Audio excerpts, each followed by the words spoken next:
Sorry. Okay. Good evening and welcome. Any questions from yesterday?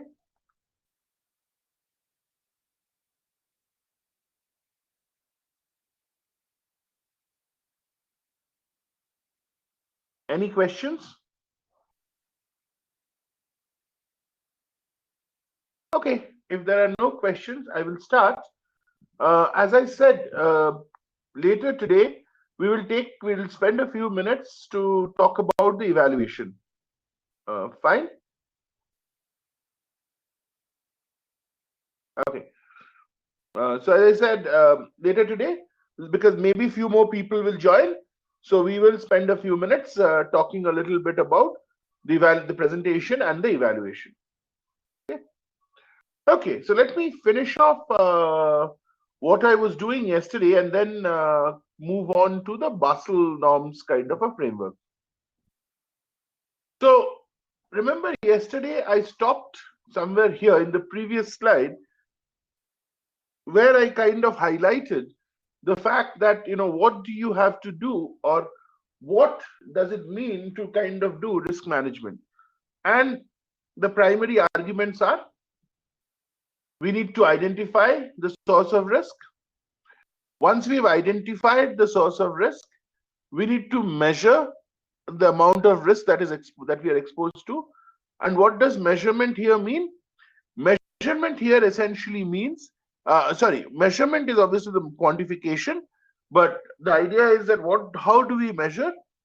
Do I measure the individual elements and add them up, or do I measure the entire thing in one go? And the next thing is, how do you measure? The most common way of measuring is by looking at, or by adding up, by calculating the standard deviation of historical data. But as we discussed yesterday briefly at the end, using standard deviation may not be a very good idea, because standard deviation could kind of lead to problems, particularly if there are outliers in the data. If there are no outliers in the data, then standard deviation is fine. But given that there can be outliers in the data, standard deviation could lead to a slightly skewed or an incorrect answer. And that is where we said we will use the percentile approach, which we'll talk about at a later point. But broadly, the idea is that you order the data and then you take a 95% or a 99% cutoff. In other words, say you find out a level above which your observations will appear whatever 95%, 99% of the times. And therefore, if the historical data or the historical pattern holds good for the future, then you can reasonably argue, or you can say that you are reasonably safe in terms of, or you're 19, so not reasonably, and when reasonably, you can put the probability statement, you are 95% or 99% safe with that confidence level that your loss will not exceed the limit that you have chosen, because in the historical data set that you are using, that is what covers that probability. Now, the advantage of this is I do not have to worry. So I know for a fact that there is 1% or 5%, as the case may be, of the data which will be outside or over and above my limit. But I do not have to worry about that. I do not have to worry about the structure of that, because it may be arising from market effects. It may arise from non-market effects, but that they essentially form the other 1% or the other 5% part of the story. And if it is there is no problem, because you are saying that will happen only in 1% of the times or 5% of the times, and therefore you are kind of safe with that. I mean, you are to that extent safe in the process. Finally, what do we do with this? As I said, you will actually have to think about how do you control for the risk. Controlling for the risk involves allocation. So which assets do you want to allocate to? And allocating, remember, therefore, reducing your exposure from a risky asset into a risk-free asset is also an allocation strategy. And that is what you can kind of do in this process. You can reduce from your risky asset position to a, to a, to a non-risky or a less risky. Obviously, risk-free assets are non-risky, but you can also bring it down to less risky assets, and therefore you can kind of have that process also. Finally, you can also supervise as to what is happening, how is it moving, and those things can be kind of accounted for in the scheme, in the overall scheme of things of risk management.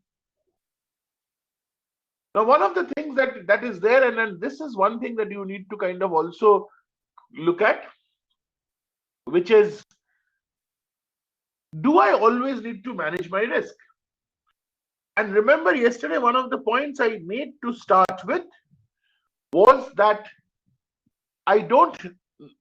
while risk is defined as the variation from the expectation or expected outcome, one side of the variation is going to be a so-called positive outcome or a variation that one would treat as acceptable. And if I treat or I really want that, if that is the case, then I do not really need to manage anything, because that is what I would want to happen. And therefore, if I'm certain, so depending on my confidence, if I am certain that that is going to happen, I will not bother doing anything. I will not take any position. I will not do anything to additionally manage the risk, because it will automatically be on the positive. My belief is it is going to be on the positive side, which means what? My minimum expectation of return, let's say, is 20%, but I am certain now that the market is going to give me a 50% return.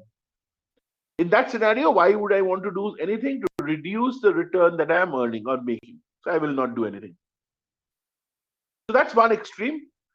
The other extreme is I am absolutely certain that I will lose money, and therefore I kind of take some action such that my position is completely covered, and and therefore I will protect myself against the potential loss that can happen. That's the other extreme of the story. So on one extreme, you have the fact that you believe nothing is going to happen bad to you, and therefore you don't need to protect. And on the other extreme, you take the position where you are absolutely certain that it is going to go and hit you, and you will lose money, so you cover yourself. The problem is that both of these two are the two extreme positions, and it is not very likely that these two positions will necessarily be realized. So while your belief that nothing will happen may be true, may be there, but that is not a guarantee that nothing will happen. Similarly, while you might believe and you might have a view that you are going to lose money, that does not automatically mean that you are going to suffer all the loss. You might be somewhere in between, and because you are going to be in between, and this position is not constant, this position changes day on day as the underlying asset price changes. You need to kind of be on a dynamic basis. Do this on a dynamic basis. What do I mean by do this on a dynamic basis? Do your strategy, do your hedge, do your the entire risk management practice has to be kind of replicated every day, or at very short intervals of time, to kind of ensure that you are covered. Remember, just because you are covered today does not mean you are going to be covered for all times in the future. You need to kind of recalibrate the whole process. Just as an example, nothing to do with finance, it is like this, and now we kind of know this, right? Vaccination against COVID-19 is a good solution, is a reasonably good solution, as we know, worldwide. However, we also now know that we also need to kind of update ourselves. In other words, get our booster doses every now and then, whenever the health authorities define it, but we need to get our booster doses to ensure that we are protected. Same thing, I need to kind of do new strategies. I need to correct my strategies. I need to be in sync with the market to ensure that I am protected at all times. And because I'm doing it many times, it's a dynamic process.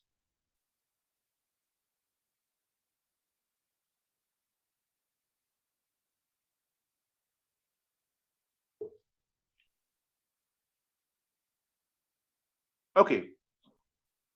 Now, what is this? So, while we look at financial risk and we look at the elements under the financial risk, the overall from a firm-wide perspective or an enterprise-wide perspective, your objective should be managing the risk at the enterprise level, not at a subunit level. And that is where this argument, that this discussion comes in, which is what I'm talking about out here, as what should be the broad objectives of enterprise risk management. So it is not just at a small segment or a part of it, but at an overall, company-wide, firm-wide basis, enterprise-wide basis. So the primary objective of any enterprise risk management system, should be that you should help in value creation and value preservation, and by enabling the management to do a set of things that come in. And so the primary objective should always be that you need to create value for your stakeholders, for your shareholders, and also preserve the existing value. So not only do you preserve the existing value, you also increase the value, or you try to increase the value going forward. And to do that, you enable the management. You do that by helping the management to, now, as I said, basically, as we were discussing yesterday, evaluate and establish strategies across the entire firm with a risk-aware mindset. So the objective is to minimize risk, but fully aware of the fact that this could be that there could be challenges in the as you go along, and there will be some failures that could also happen. Align the risk appetite and strategy, and support all kinds of strategic and business planning through appropriate structures. So basically, make sure that each support each other. Most importantly, link growth risks and to return. So don't look at them as separate entities. Link the growth, risks, and return. One very important thing that has been seen is how well the risk management practices are accepted in the whole format. And the more formal, the more top level acceptance that there is, so more the higher ups, the senior management accepts it, and they demonstrate that acceptance, visibly demonstrate that acceptance to their subordinates, the greater is the acceptance of the risk management process. So that's what I mean by saying, be in a formal, proactive manner, drive risk management processes downwards to operational levels. So it is not just at the CEO level or at the CXO level, but not only do they believe in that, they have to demonstrate that they believe in that, and actively work towards ensuring that down the line their subordinates, their juniors, will also be kind of ready to follow these practices starting at the bottommost level. Obviously, support effective usage of the resources, whatever resources you have, towards market opportunities. Now, the next point about developing mitigation plans is realize even after doing all of this, there are failures that can happen. And if there is a failure that happens, then what kind of mitigation strategies can be kind of brought into the picture, right? What kind of exit clauses would kind of then apply? So that is, and under what and those exit clauses, how will it protect the original original entity? So that has to be accounted for, right? And also, in some sense, make an effort, reach out. So proactively respond in a manner that would reduce the likelihood of the negative outcomes and increases the likelihood of the positive outcomes.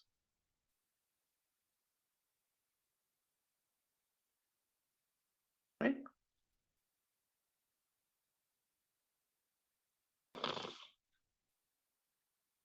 So that whole last slide, if I were to put it down into a few bullet points, this is what it would kind of boil down to. You should have a risk-aware mindset. You should have appropriate structures in place to help promote risk and awareness about risk. The firm's growth should be linked. So the firm's growth should be linked to the risks and the returns that would be expected from those taking those risks. Look into new market opportunities as as a risk, or look at new market opportunities in a manner that the risks can become lower. As I said, drive the risk management practice in a proactive and visibly downward manner, so that it is not just at the CEO who's practicing risk management, but every single manager, every player down the line is also exposed to or is also kind of aware of the risk management practices and therefore following the same.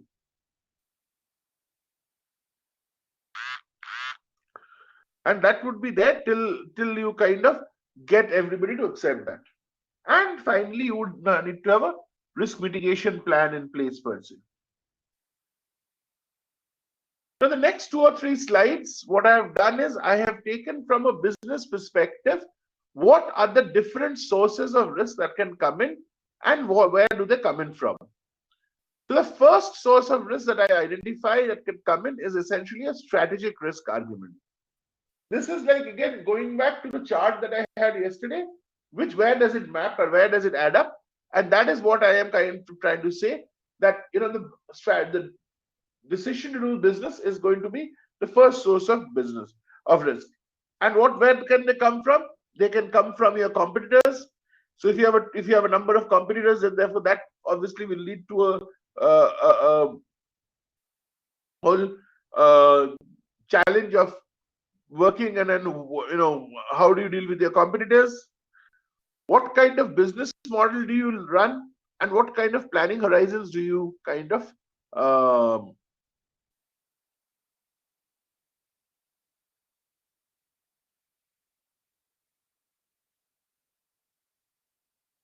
and similarly, the question of planning horizon. And planning horizon is actually very, very important, because are you going to do it for 1 year? Are you going to do it for 2 years? Are you going to do it for 5 years or 10 years? Depending on which choice you make.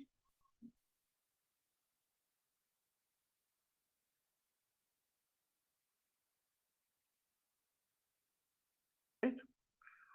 So that's a strategic risk argument. Now the second is the risk in the decision-making process. And what do I mean by that? That at times there is delay in the decision-making process itself. So I need to take a decision, but I take a lot of time to come to a decision. And by the time I come to the decision, the problem may be over, or it might have moved into a different problem. And therefore my decision might not be useful. So therefore the delay in taking a decision, delay in the decision-making process itself could be a big problem in the decision in this scenario. Also, a lot of people typically have a very risk averse, which means a very, very protective approach, and that could kind of lead to I don't want to take any risks, I don't want to kind of be adventurous. That could kind of lead to a whole delay in the decision making process, which could also be very, very risky in the overall scheme of things. That could add on to your risk. One of the places where a lot of risks arises whenever there are contractual understanding or contract, or whenever there are contractual frameworks. Because what could happen is this contractual issues could kind of lead to significantly large risks. These could be legal risks, this could be other factors, because many a times these contracts are negotiated in a manner in which it is not very transparent. And as long as things are going fine, there is no problem. Problem starts happening only when something goes wrong and the contracts are pulled up, and then the legality of these contracts and all that come into picture, and hence you could actually end up having a huge contractual risk in the process.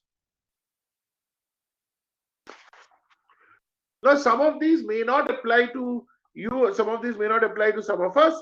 For example, in the banking, in a finance industry, the supply chain risk may not apply. However, if you are in a service industry, if you are, it could be running a hotel, to running a car automobile, the car manufacturing company, to whatever. You know, in those cases, you might actually end up having a supply chain risk. So what is so what are the risks? One of the risks is if there is an issue in the ordering process. Now, many places, particularly big places, and because of big value tenders, I will actually have to follow a very detailed process and physically try to get everybody's approval before I can kind of.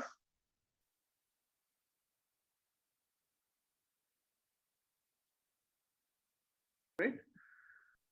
Now, there is obviously issues in the ordering process. Inventory, I may need something, but what I'll end up having is something else. I do not have the appropriate inventory at the time I need it. So it's not just having the inventory, but also having the inventory at an appropriate time or at the time I need it. And that, and in unavailability of that could be a huge risk factor. Technology is something that I have already highlighted yesterday, so I don't need to get into technology again today. But essentially, what is the appropriateness of the chosen technology is a huge source of risk that you have. Another very large source of risk is human resources. All of us individuals who are working, we are one of the largest sources of risk because how attractive is it? How long do we continue to work for a firm? How competitive is the firm? Because if a rival firm is offering you a better prospect, more money, better positions, more senior position, you would obviously quit and go. But the problem is with you, a fair amount of knowledge about the firm, about the process kind of goes. So a next person has to kind of again start from scratch to understand the whole process, and that could kind of lead to a loss because there is a certain amount of learning involved, there is a certain process involved, and in that period, there is obviously loss of business, so that could kind of lead to a loss as well. So attraction or retention, how attractive are you as an employer? How likely are you to retain me as an employee? Does have a role to play in terms of what kind of risks are you exposed to. Obviously, there are financial risks, which is what we are talking about, which arises out of cost fluctuations, which arises out of asset management and all of them. So there are usual financial risks that come in. Increasingly, a very large source of risk that is coming up is what is called as compliance or governance risk. Various regulators, various players require you to follow certain set of norms, require you to kind of follow and implement a certain governance structure. And non-compliance could actually be a huge risk factor. And then that is what we are talking about out here. Because an external regulator requires you to follow a certain structure of certain, governance policy, a certain compliance policy and all of that. And then non-compliance can lead to a huge loss. As I said earlier, knowledge management, I mean, I didn't use the word knowledge management, but I kind of explained to you in a different context. So if I am running a division for like 10 years,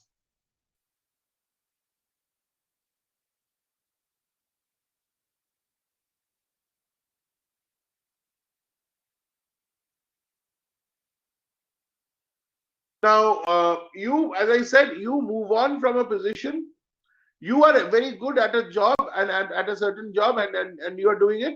Now you quit the company and move on. Now you could move on because you have superannuated, or you've got a better job, you've got a better prospect and move to some other company.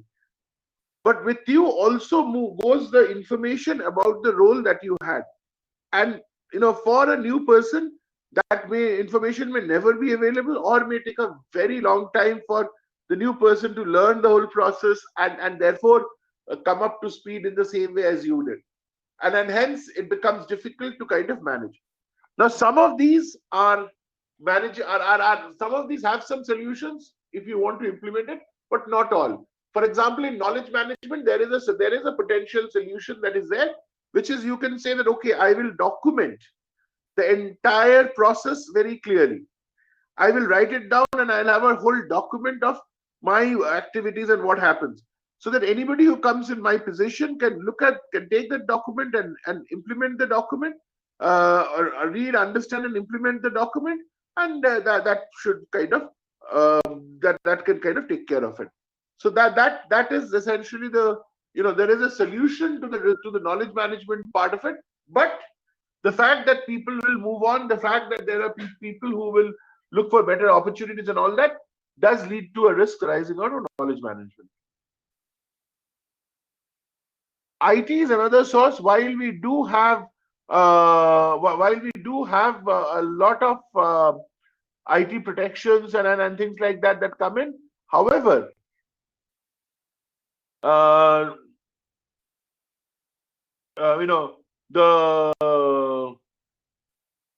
there are breakdowns, there are hackings and all that happen, and therefore that could kind of result in IT security or IT security loss, data loss, and that can kind of lead to a risks that can kind of come in.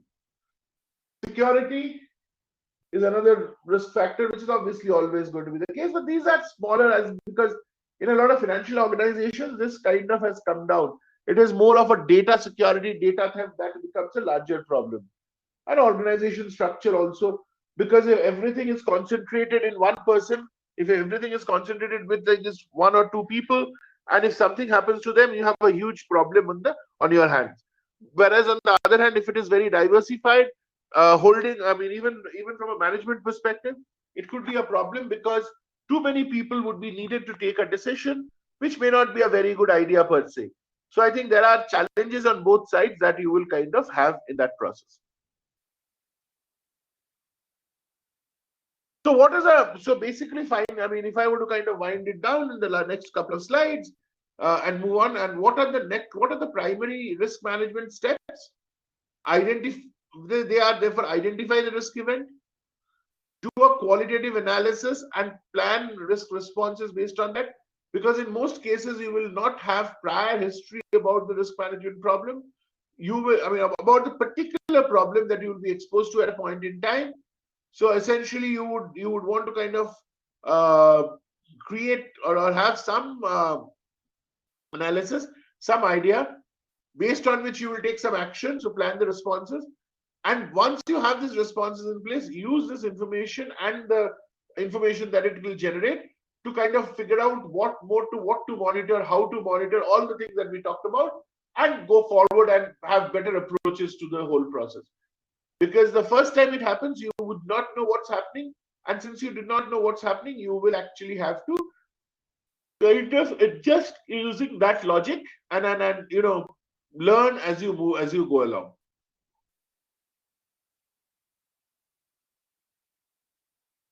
Okay, so this is a story. This is something which Airbus, the aircraft manufacturer, uses. They have what they call as this risk assessment cube. And if you look at this, it's a two-way graph essentially. On one hand, they have the likelihood of the event happening. So they divide the whole risk proposition into what are the kind of activities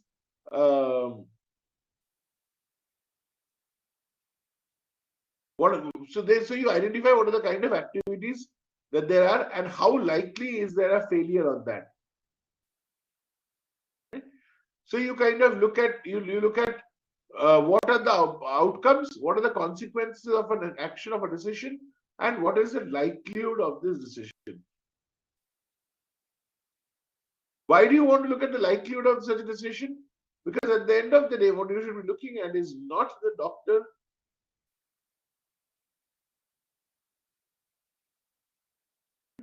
So what you need to look at is essentially what is the likelihood of the event occurring into what is the impact of that event. So the consequence is the impact of the event. The likelihood is the probability of the event happening. And what your expected loss is the product of this two added over the entire spectrum. So it's like the product of an individual probability, likelihood into the impact that it would have if it were to happen, and then added across all the possibilities and all the consequences that you have. So therefore, that is what your innovation is. Right? And that is what this whole argument of a risk assessment cube would be. So that you would want to be on the green side of the story, because that is where you are safe, but you do not want, because in the green side of the story, if you are in the box 1-1, what will happen? The impact of an event is low. The likelihood of that event happening is low, which means this is something which you don't care much about. It is unlikely to happen. And even if it happens, it has an impact, the consequence of the impact of that is very, very low. On the other hand, you don't want to be in the red zone, because if you look at the top right corner, red zone, what are you saying? You are essentially saying the likelihood of that event is very high.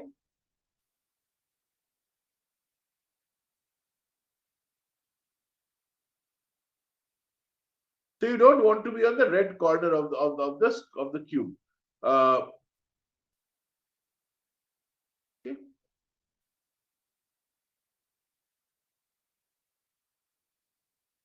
Okay. Now this is interesting because, and there is, from a financial market, or from those, and I know some of you are definitely working in banks and all, you will actually appreciate this. You see, the managing director typically has under him two things. On one side is the operating units, which is the treasurer, the guy who is responsible for giving the loans and the business of the bank. On the other hand, the risk officer and the risk department is kind of a separate entity, and both of them directly report into the managing director, or a board subcommittee, which is essentially, here I am referring that to as the audit committee of the board. Now, why am I looking at this separately? The reason I look at this separately, and reason this has to be separate is, you see, there are two possibilities if you don't do it separately. This one possibility is the treasurer would then become the boss of risk management as well. Now, if the treasurer's primary objective is to maximize profits, the risk manager's primary objective is to minimize risk.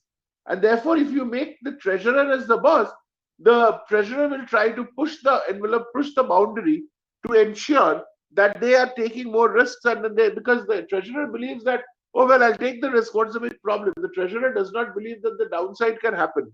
That therefore, the treasurer believes, oh, let's do it, we'll get the profit. If you do get the profit, you're safe. But the question is that if, because of the high risk, it may not necessarily be that you will get the profit.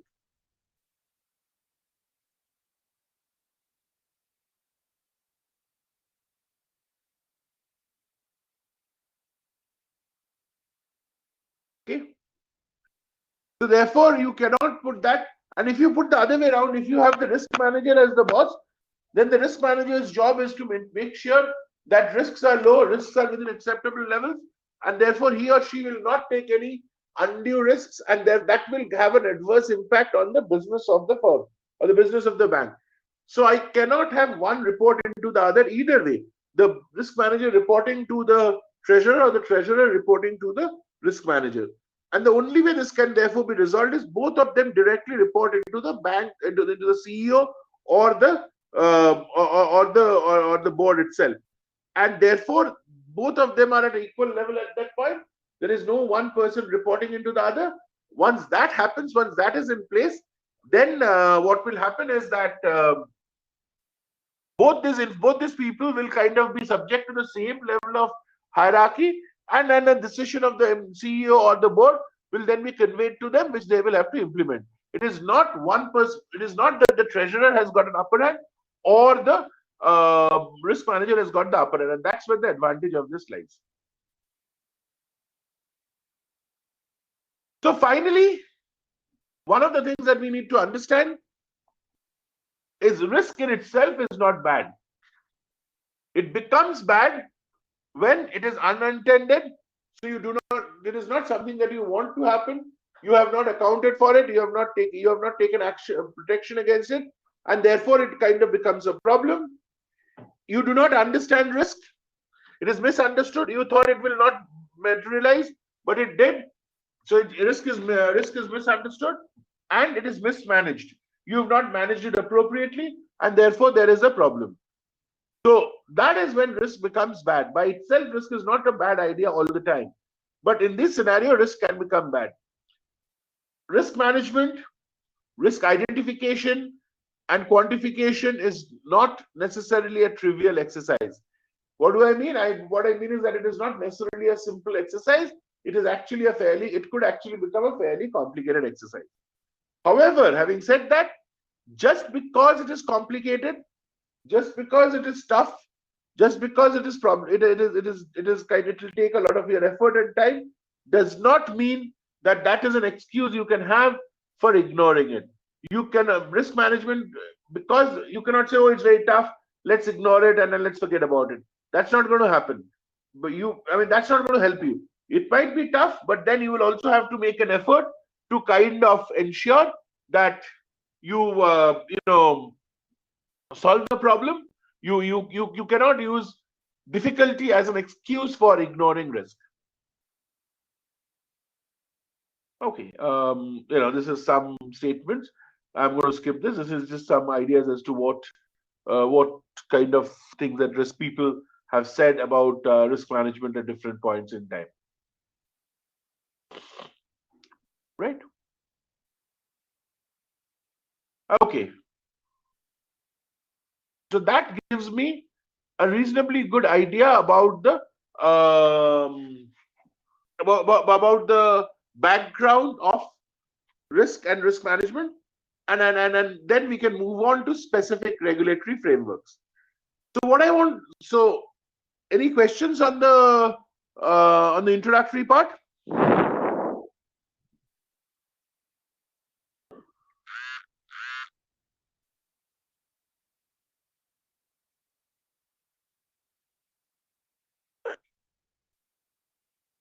Does anybody have any questions on this part?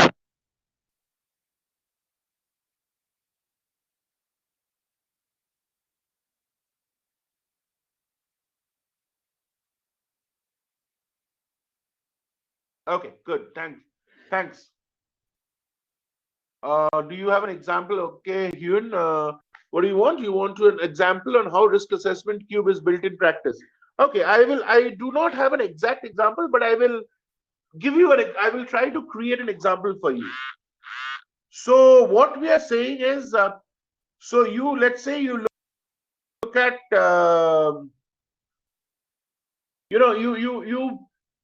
you are starting a factory.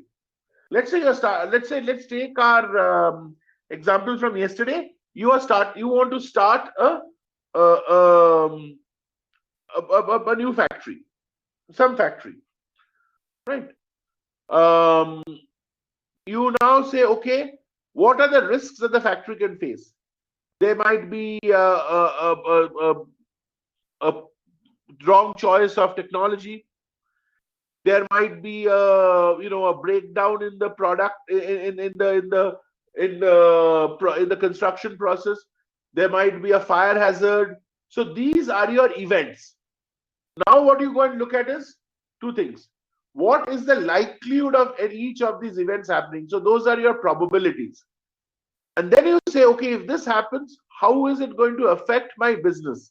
What is the likelihood of this event impacting my business? So if there is, let's say, a flood, maybe flood might impact you a little bit, but it will not probably completely adversely affect your ability to do business. So the impact of that, or the consequence of that, becomes fairly low. Whereas because it maybe in an area next to a river or in a low-lying area next to the sea, the likelihood of a flood may be very high.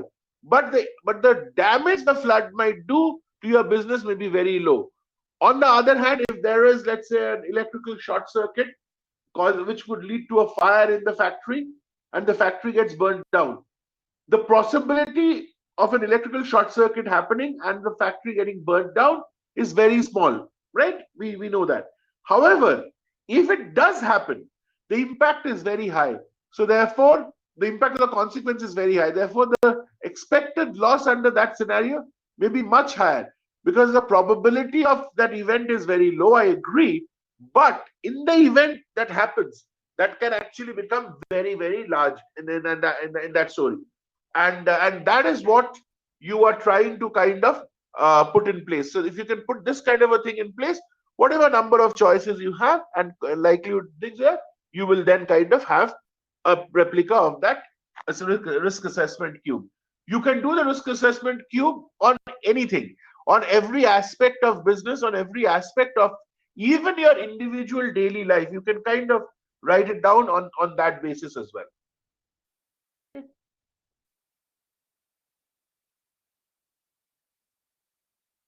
Okay. Anything else? Anybody else? Because if not, then I will start with, I will move on to this.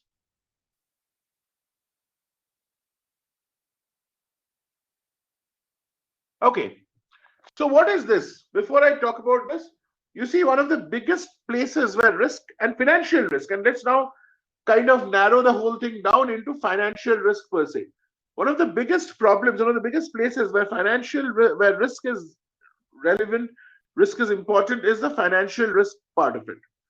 And in the financial risk part of it, the biggest exposures or the biggest issues would come in from the banks and financial institutions. So banks and financial institutions would be the biggest source of this kind of risks, and that is what we are trying to kind of look at in this scenario.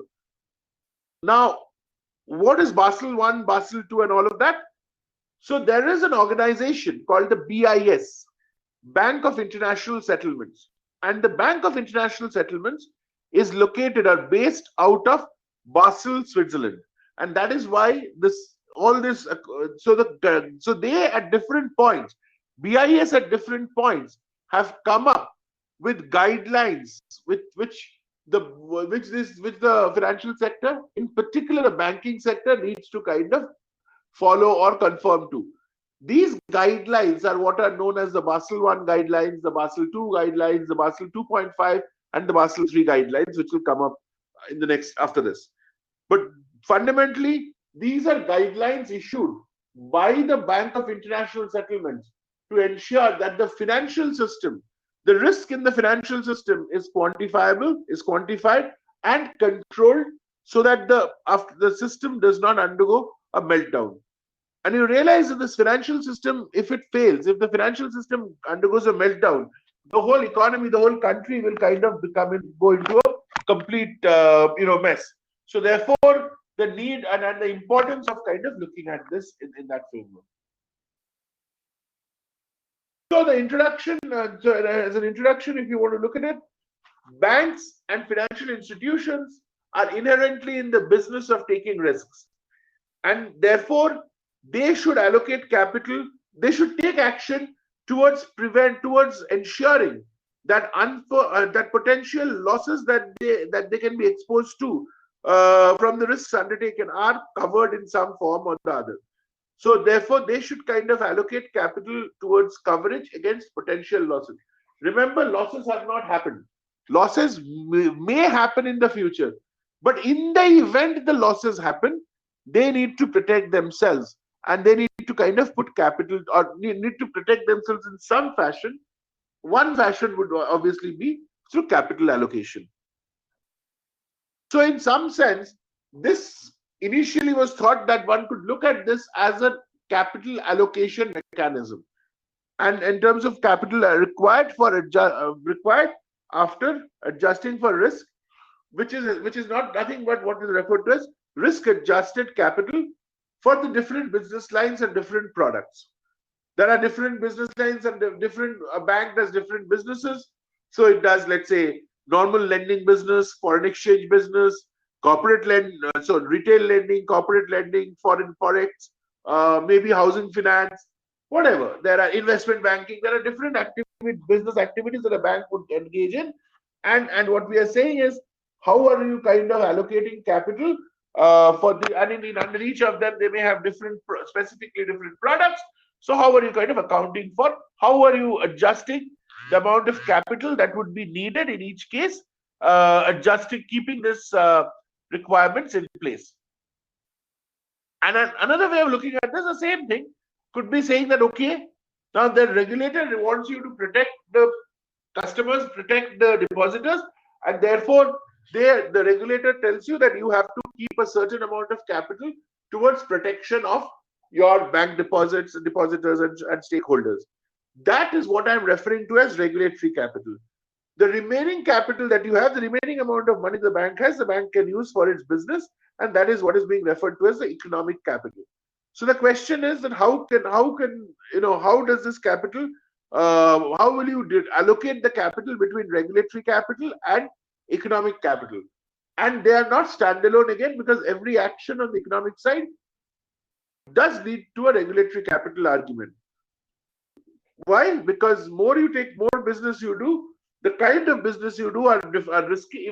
Inherently, there are different risks, and the kind of business that you do may require you to have different levels of regulatory capital.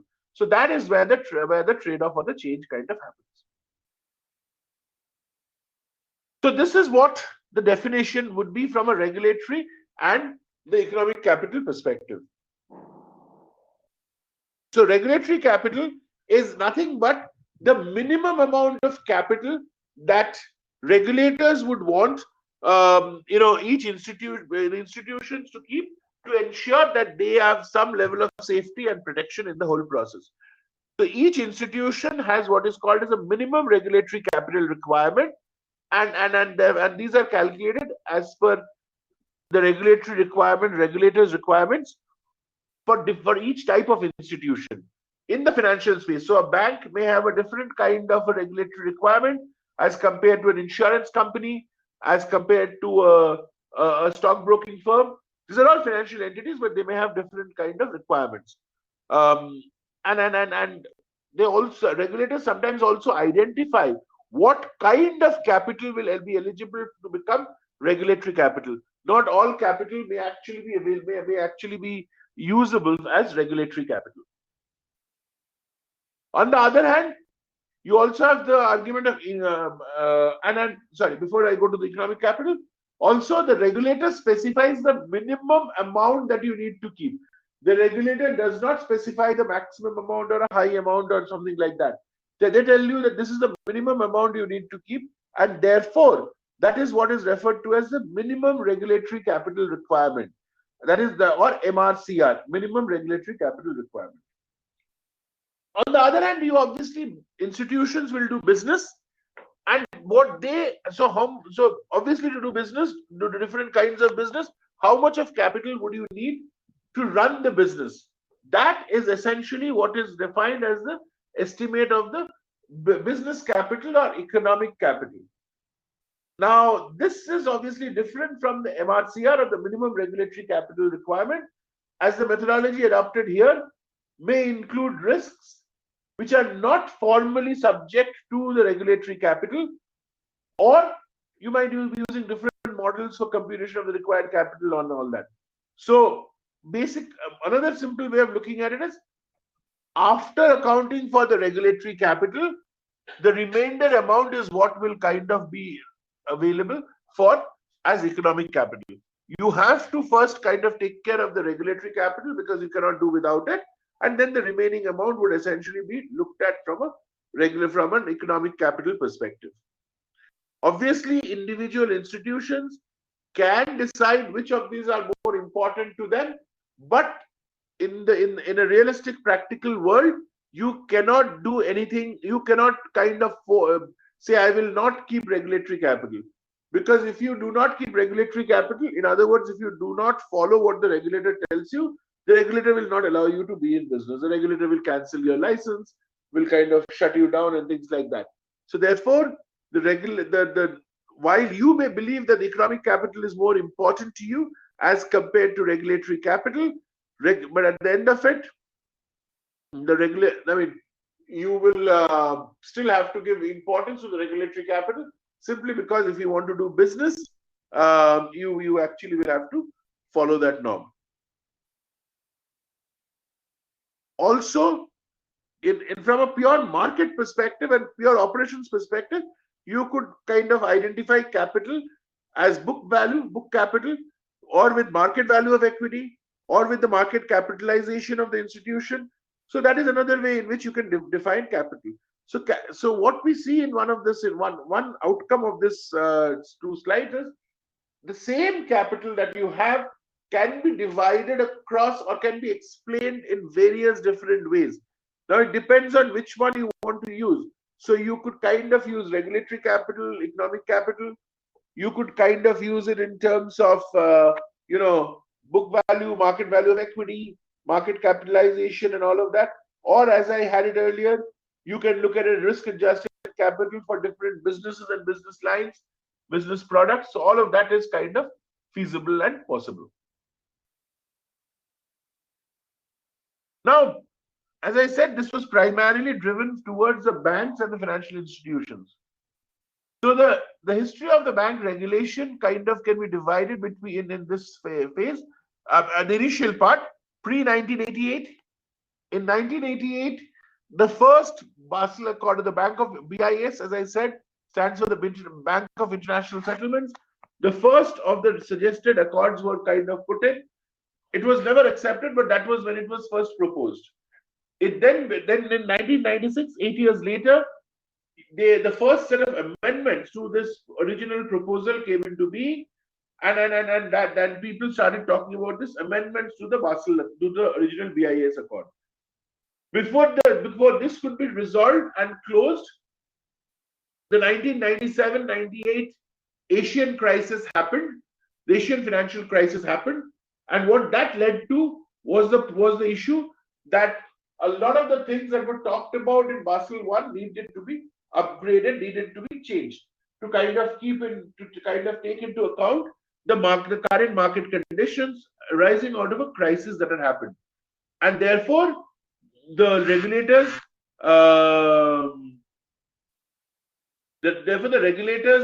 kind of took that away and said, okay, we will replace it with a new accord, which then they called as the Basel II. Basel II also did not help in the long run, but they came up with Basel II. Before we go there, let us talk about what happened in the pre-1988 days. So, if you go back over 30 years from today, this is what the condition was. Banks were regulated by looking at their balance sheet. So basically, the various balance sheet accounting measures, ratio of capital to assets and things like that, were the primary source of regulating banks. The problem was that the definitions and more than the definitions, how much would be the capital requirement varied across countries, varied across different entities, varied across countries. Also, different countries have different levels of enforcement conditions. Some countries had very strict enforcement and therefore made sure that those conditions, whatever the conditions were followed absolutely perfectly. Some countries had very lax regulation, very lax implementation, and hence this thing, the enforcement of the regulation, even if you violated the regulation, nothing much happened.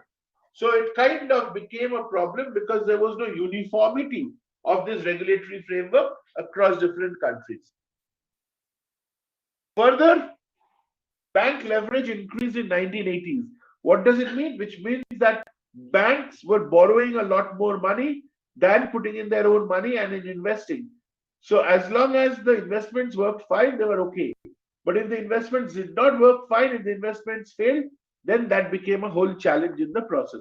So therefore, that became a challenge in that whole thing. Throughout the 1980s, derivatives trading increased. Now, derivatives trading by itself was not a bad idea. But what became a bad idea and what became the problem was that these activities, these derivatives and their impact was not a part of the balance sheet of the banks. So this is what are called as the off balance sheet items. These items existed, the banks engaged in these items. If they made a profit, that would kind of be taken onto the profit and loss. If they made a loss, that would also kind of be taken as a one-time loss in the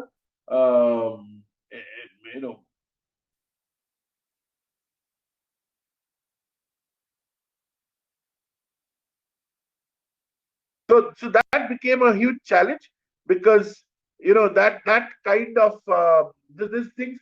So people were doing risk management, people were doing these activities, people were taking risks, but the risks were not showing up on the balance sheet of the firm. And therefore, if you were analyzing the firm balance sheet, you would think that the firms were not doing risky business. In reality, they were doing risky business because they were hidden from the balance sheet. some economic conditions also happened, which basically was this LDC, lower, less developed countries. LDC stands for economically less developed countries or less developed countries. Um, Debt was a huge problem because these countries had borrowed both internally and externally, and debt repayment was becoming a huge challenge. And obviously, if debt repayment was becoming a challenge, the impact that was having was on the market conditions or on the market regulatory framework and all of that, which was kind of leading to a large problem potentially. It was in the backdrop of this that people thought that, well, we need to standardize, we need to have some kind of commonality to do business. And the Basel Committee on Banking Supervision, or Basel Committee on Bank Supervision, was set up. So this is what has subsequently been called as the BCBS, Basel Committee on Banking Supervision. And the accords that we talk about are basically reports that this committee, this is a standing committee, the Basel Committee on Banking Supervision continues to exist always, but so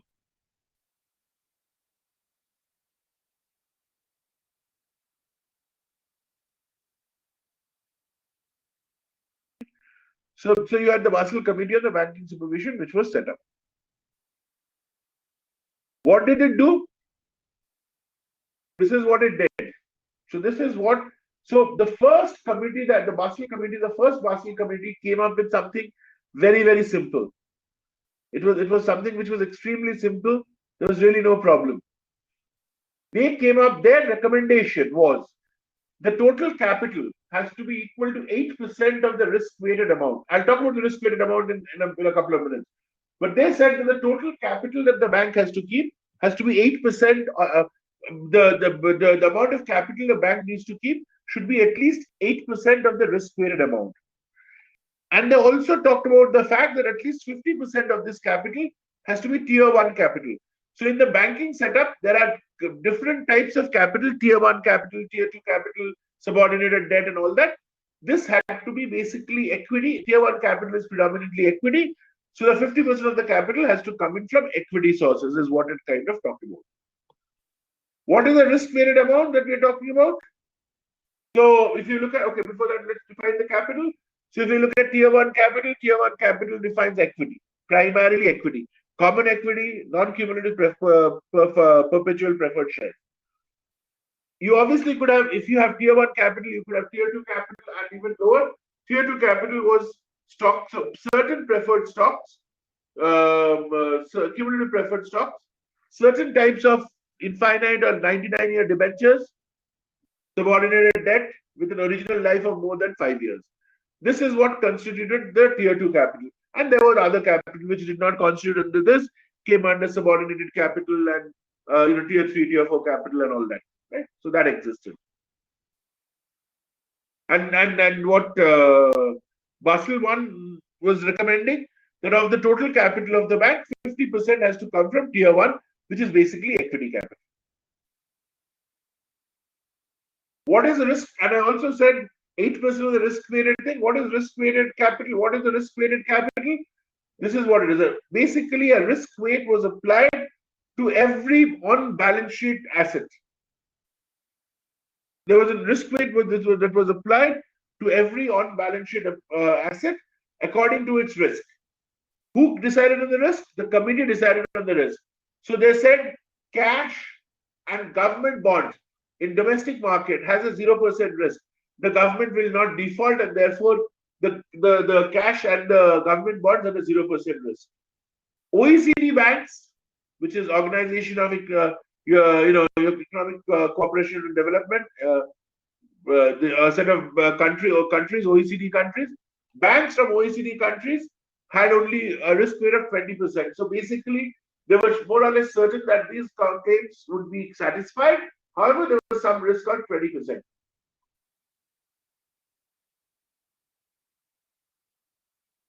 Residential mortgages had a risk weight of 50%.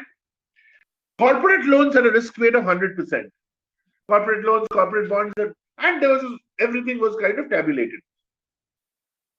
Also, for bilateral OTC derivatives and off-balance sheet items, they calculated what was called as a credit equivalent and then a risk weight was applied. And I'll talk about the credit equivalent. How was the risk weight applied? So you took the exposure, you multiplied it by the risk, individual risks, and then that kind of added up to the total risk weighted amount. Of the total risk weight, and you added of the total risk weighted amount, you had to keep capital, which was at least 8% of this total risk weighted amount. So you essentially said, okay, I calculate the risk weighted capital. Let's say the risk weighted capital works out to be let's say 50 million.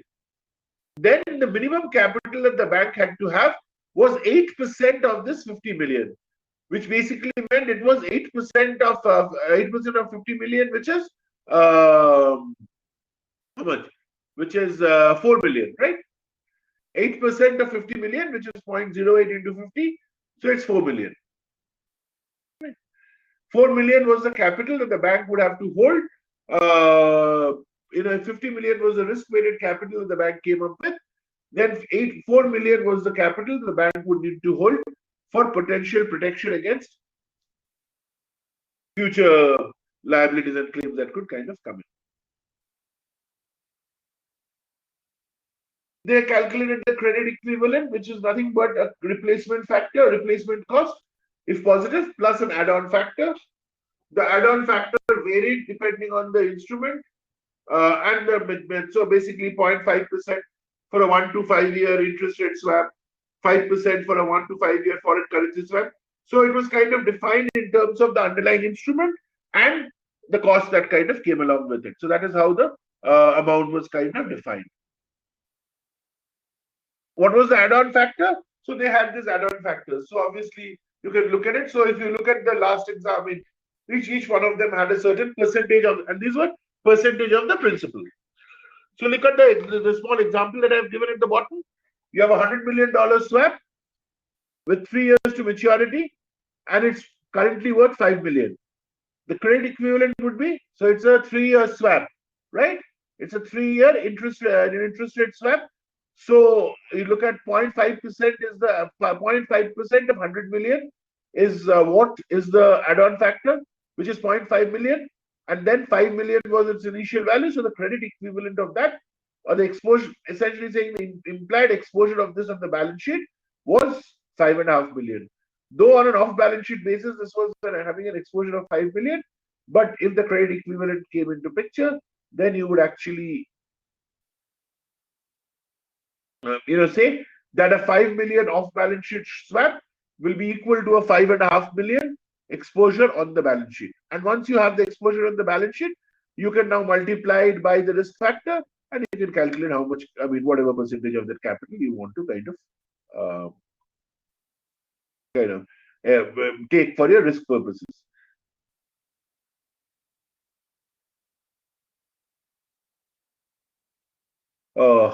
This stupidity has again happened. So, again, the stupidity has happened. I'm sorry about this. Do see the slides that I had shared. There it will be correct. So the risk-weighted asset is nothing but the summation of, is equal to the summation of the on-balance sheet assets, principal times risk weight, plus derivatives and off-balance sheet commitments, in which case it's the credit equivalent times the risk weight. So here it is the actual exposure, here it is the credit equivalent that kind of was there. And that is how it was kind of computed in that sense. Okay. Now the problem was that while this was there was a lot of it was the first time there was a lot of debate, and not everybody wanted to kind of sign up for this, because there's another important thing that the BIS framework has. The BIS gives you these guidelines, which are recommendations. These are recommendations of the BIS. These are not automatically, immediately binding on every country, every bank. It becomes binding if the national regulator approves it. So, for example, just because BIS has put this in, doesn't mean it will be relevant in Vietnam. It will become relevant in Vietnam if the State Bank of Vietnam also agrees and signs up for the same and says, yes, this is what we will also follow. Till that point in time, it is only a recommendation, but not a mandated framework in Vietnam. In fact, what it says, what the regulatory framework says, is that the national regulator, in your case, the State Bank of Vietnam, could make it more stringent than what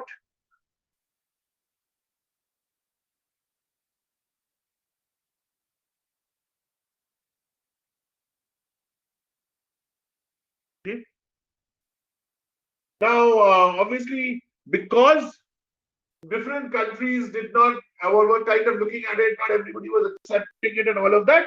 What landed up having was that there was a lot of pushback from it. Lot of players kind of started criticizing it, suggesting improvements and all of that. So they in 1993, the G30 policy recommendations came into picture.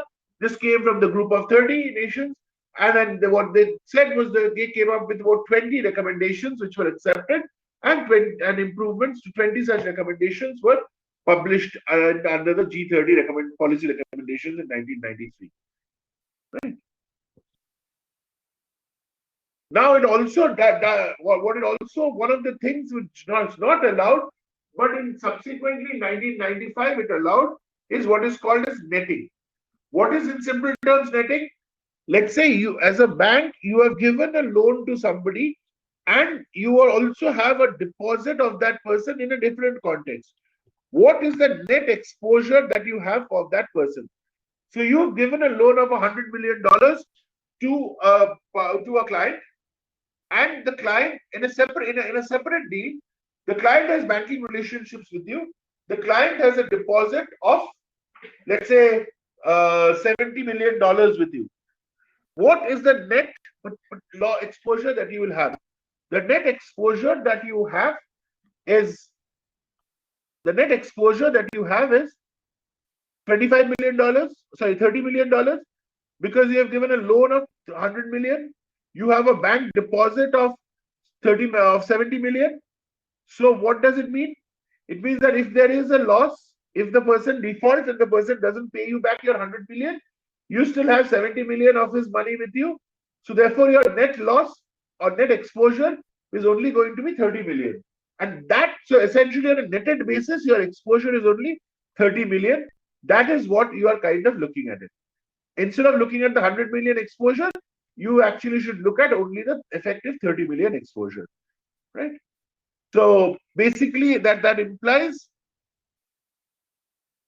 that all OTC derivatives with the counterparty are treated as a single transaction, and then in the event of a default. So even if one has defaulted, others are also pulled in. So even if you lose money on one side, if you're making money on the other side, that will offset the loss on this side. So that is what it is.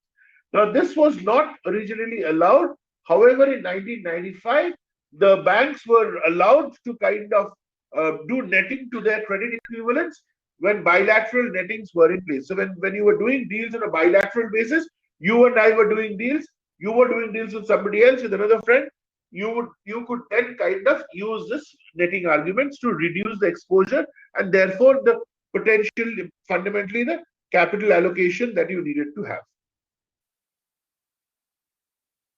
And then there is obviously, without netting, that is the summation maximum of VA and 0. And in this case, this was actually with the absolute value of the maximum of so this is the in that case the summation of the maximum of VJ and 0. In this case, it is the maximum of the summation of VJ and 0. So you are kind of first netting in the first case, you were taking all exposures, adding it without netting exposure. In this case, you are adding it and then taking the maximum. So there would be because there are both positive and negative cash flows, the summation will be smaller, and you are kind of taking the maximum of that. And the net NRR, the net exposure was essentially exposure with netting divided by exposure. Net ratio was essentially exposure with netting with the exposure without netting. Similarly, the corresponding credit equivalent netting had to be modified. I am not really going to get into this, so don't worry about this. So the kind of modified this expression to look at that. And this was introduced in 1995. So from your perspective at this point, I think you should just remember that that netting is possible, and netting was allowed in the process in 1995. In 1996, the first major amendment to this whole process came in, and this was supposed to be implemented in 1998. It required banks to hold capital for market risk for all instruments in their trading book, including those off balance sheet. This was in addition to the credit risk capital that they already had. So basically, what did it do? It said, okay, you had that 8% capital that you already were keeping for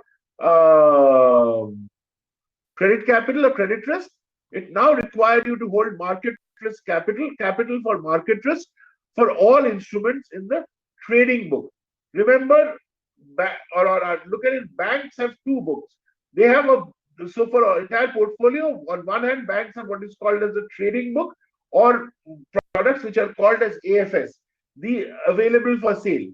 These are these are assets which are traded in the market by the bank, and they will trade it on profit if they believe it's profitable or not, or all of that. That is what the trading book is. There is also another book which is called trading book is also sometimes referred to as the banking book. There is also another book that the bank runs, which is the regulatory capital book, or in some sense, what is also called as the HTM book, hold till maturity or held till maturity. So it's the HTM book, and in an HTM book you cannot do much about it. And people didn't worry about the HTM book because you're not trading, you were holding on to the asset. If some of the assets were government securities and all, the idea was governments will not default, so you didn't have to worry about it. However, in the market risk side, that was not the case, because asset prices could change and that could create a market risk problem, and therefore they wanted you to have capital to kind of protect yourself against such events. Now, one of the things that therefore Basel I primarily talked about was that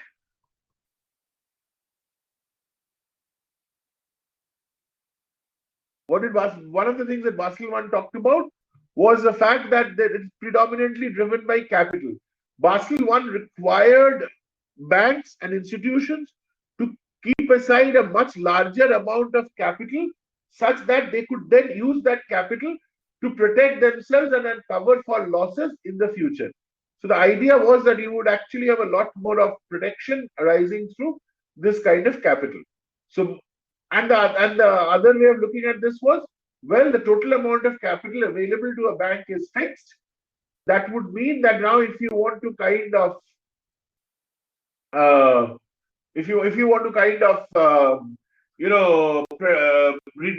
take away more amount of the capital as regulatory capital, you have lesser amount of capital to invest, and therefore fundamentally you'll be able to take lesser amount of risk. So that would automatically be a risk prevention or a risk protection mechanism in place.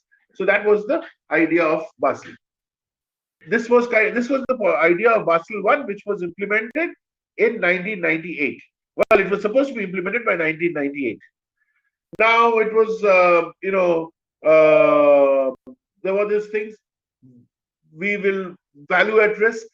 So they came up with a formula under which they would compute, and I'll talk about value at risk then, a market risk for mechanism in which they came up with a mechanism by which they would be able to estimate the capital requirement, and they came up with that model, which is what was the idea in that whole process. However, while Basel I was supposed to be implemented by 1999 or 1998, remember, before the Basel I could happen, before Basel I could be implemented, the problem was that 1998 crisis happened, and the 1998 crisis led to the fact that there was a huge loss in the market.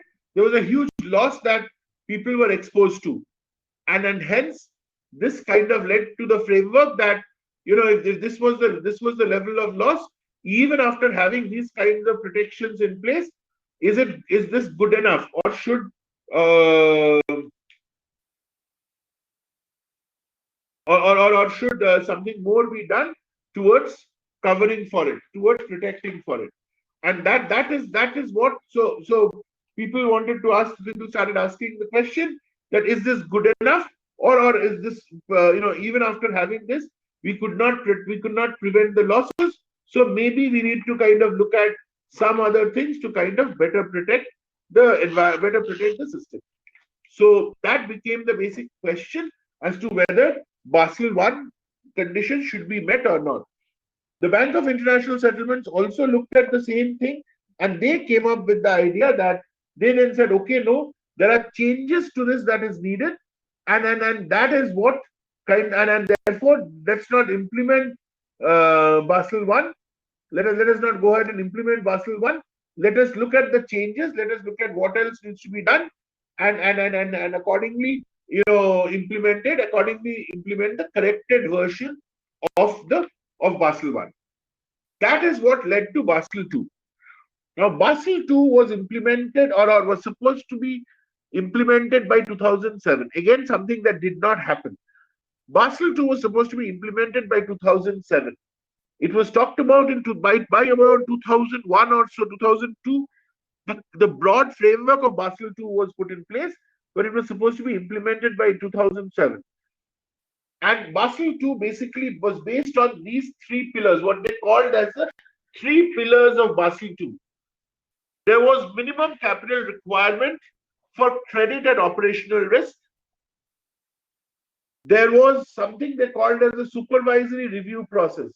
So they wanted the regulators, the supervisors, to kind of be more thorough and uniform in their their review, in their tracking of these entities and all of that. And finally, what it also wanted to do was to kind of say that there had to be more disclosures in the market. So banks and institutions had to give out a lot more information voluntarily in the market to ensure that the market, the people actually had more information, and therefore would make a more informed judgment in the overall scheme of things. That was the idea of Basel II. Right? Now, if you look at it, they came up with new conditions and new requirements with respect to the new capital requirements. So remember the capital requirement, risk-weighted capital requirements was there in Basel I. That is not new. But how would these risk weights come about? And on all of that became the new argument in this thing. So they came up with this whole story that it could actually be based on external credit rating, or which is called the standardized approach, or the banks could come up with internal ratings, which is called as the IRB approach. Now, but for the banks to be able to do the IRB approach, they needed to be at a certain level of maturity, certain level of size, sophistication, and these IRB approach values had to be approved, or this process had to be approved by the regulator. They also came up with the idea that if you did credit derivatives, if you took action to mitigate your credit risk, for example, collateralization, that would lead to lower credit risk. And these are what are referred to as credit risk mitigants. So if you had credit risk mitigants in place, those credit risk mitigants, the benefit of those credit risk mitigants were recognized, and the benefit of the credit risk mitigants were recognized, and the benefit was passed on to the banks to the extent that they would then have less amount of capital at risk, and hence the amount of capital they would need to put aside as regulatory capital would be lower. What it also brought in was this, for the first time, Basel II then talked about this argument of operational risk that we defined yesterday. So while Basel I had credit and market risk, Basel I did not have operational risk. Basel II kind of brought in the new argument of operational risk, and said that what would be the operational risk, and they said there had to be capital allocation for operational risk as well. Now, interestingly, there was some there was politics at the international level. This kind of happened, and broadly, there was a huge difference in the implementation schedule that was agreed upon between the US and the European banks. So it was agreed that in the US, Basel II would only apply to the large international banks, not the small banks. The smaller regional banks in the United States were required to implement something which was called as Basel 1A, which was much more similar to Basel 1 than to Basel 2. So the smaller regional banks and small banks in the United States did not have to conform to Basel 2 or BIS draft regulations 2, but they could only get away with BIS draft 1 actually with some modifications, which is why it was called Basel 1A. On the other hand, in Europe, you required Basel 2 to be implemented not just by the banks, but by security companies as well. So you realize that EU was far more stringent in its implementation or its intent to implement Basel 2. And this did show up at a later point. Remember, this was supposed to be implemented, or people were supposed to go live with this by April 2007. In reality, in April 2007, nobody was actually ready with this framework. And what happened was there was an extension given to this. But before that, in the US, there was even funny. While the rest of the world was supposed to implement it by April 2007, US had an extra 5 years. US upfront could get away by agreeing to implement it by April 2012. And therefore, in 2007, while Europe had not fully implemented, Asia had not fully implemented, but both Europeans and the Asian system had moved significantly towards the implementation of this. So it was not a full success story at that point, but there were significant developments that had happened. US, on the other hand, had not really moved much in that direction. Remember, and then in 2007, the global financial crisis happened. 2007, 2008, the global financial crisis happened. And if you look at it, interestingly, the genesis of the crisis, the impact of the crisis was most felt in US than Europe. Europe also felt it, but much lesser as compared to the US. Most US banks, the big banks, even a Citibank was on the verge of collapse. You had AIG Lehman collapsed, Bear Stearns collapsed. AIG was on the verge of collapse. Goldman Sachs and JP Morgan were on the verge of collapse. So these were kind of this is all that happened in the United States, where people had not yet signed up or people had not yet gone down the Basel II route. Now, would Basel II have protected the system completely? Well, probably not, because even in Europe, we have we have the example of the bank in the UK called Northern Trust, which was completely Basel II compliant, yet did suffer a huge loss in the global financial crisis. However, on the whole, Europe was a little better off. US kind of was better placed, and therefore the impact of the losses in the US was lesser compared to the impact of the losses in the United States. And therefore there has been this set of people who have argued that had United States also followed Basel II and implemented all the conditions, maybe the impact of the losses might have been reduced. We do not know what would have happened, but that is what one of the views is.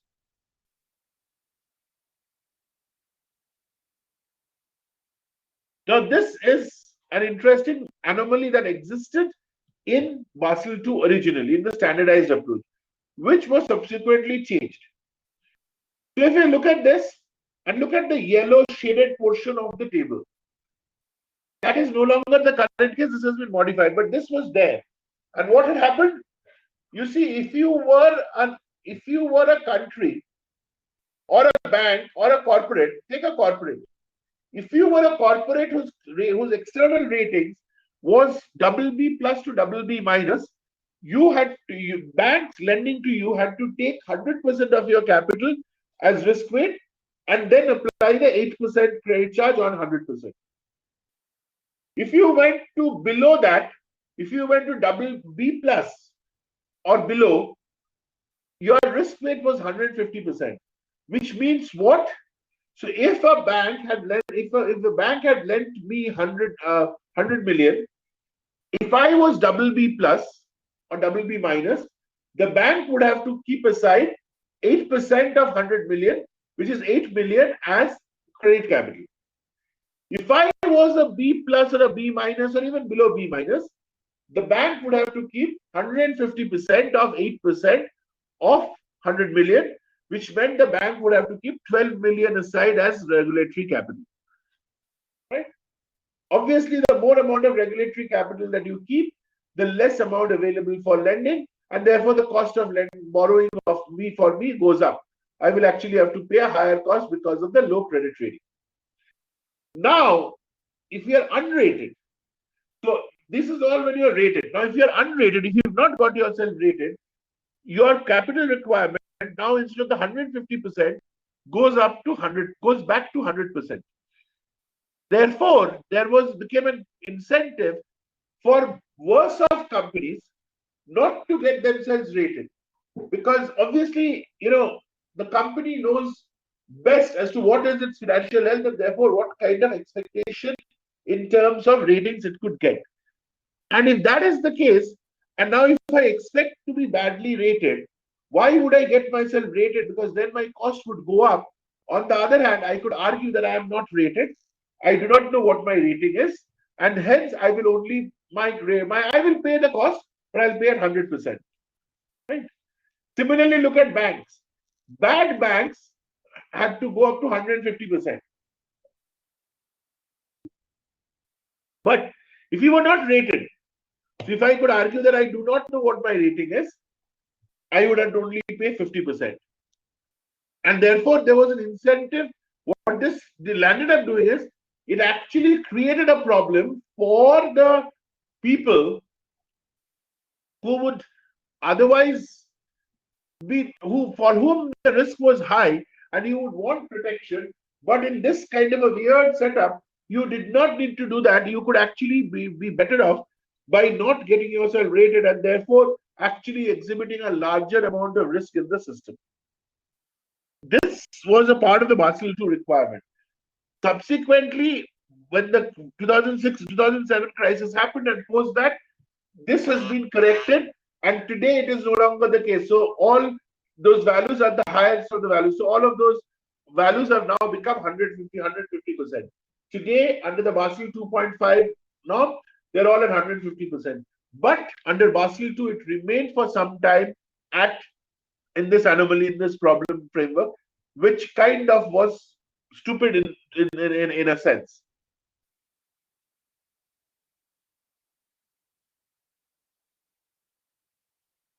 Right? Now, Basel II also provided some additional formula to translate. So if you are given a loss, what was the probability? So Basel II kind of told you how to calculate the probability of default, how to calculate the loss if a default has happened, what was the exposure at default, and what is the effective maturity. So they gave a specific formula under which all of this would kind of go in to computing the risk weight. So how much would the risk weight? That would kind of be computed based using this so while the previous slide was a standardized formula, but you could actually do, it also allowed you to kind of calculate your own things. And using this, under the advanced IRB approach, banks could kind of estimate their own probability of default, loss given default, exposure at default, and effective maturity.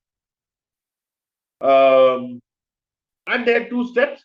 There was something called the foundation IRB, and in which the banks could only estimate the probability of default, and the rest was given the probability of default. The rest was estimated or calculated by the bank, by the system, using a system defined or devised given formula in the process. And what did the regulators want to do? So this kind of gives you what it is. So the regulator wanted to kind of take the capital to be. So if you look at this, this is a right-tailed distribution which goes significantly to the right tail. What they calculated was what was the expected loss in a 1 year period, and what was the extreme 99% in 19 only in the top 1% cases, how much would the loss be?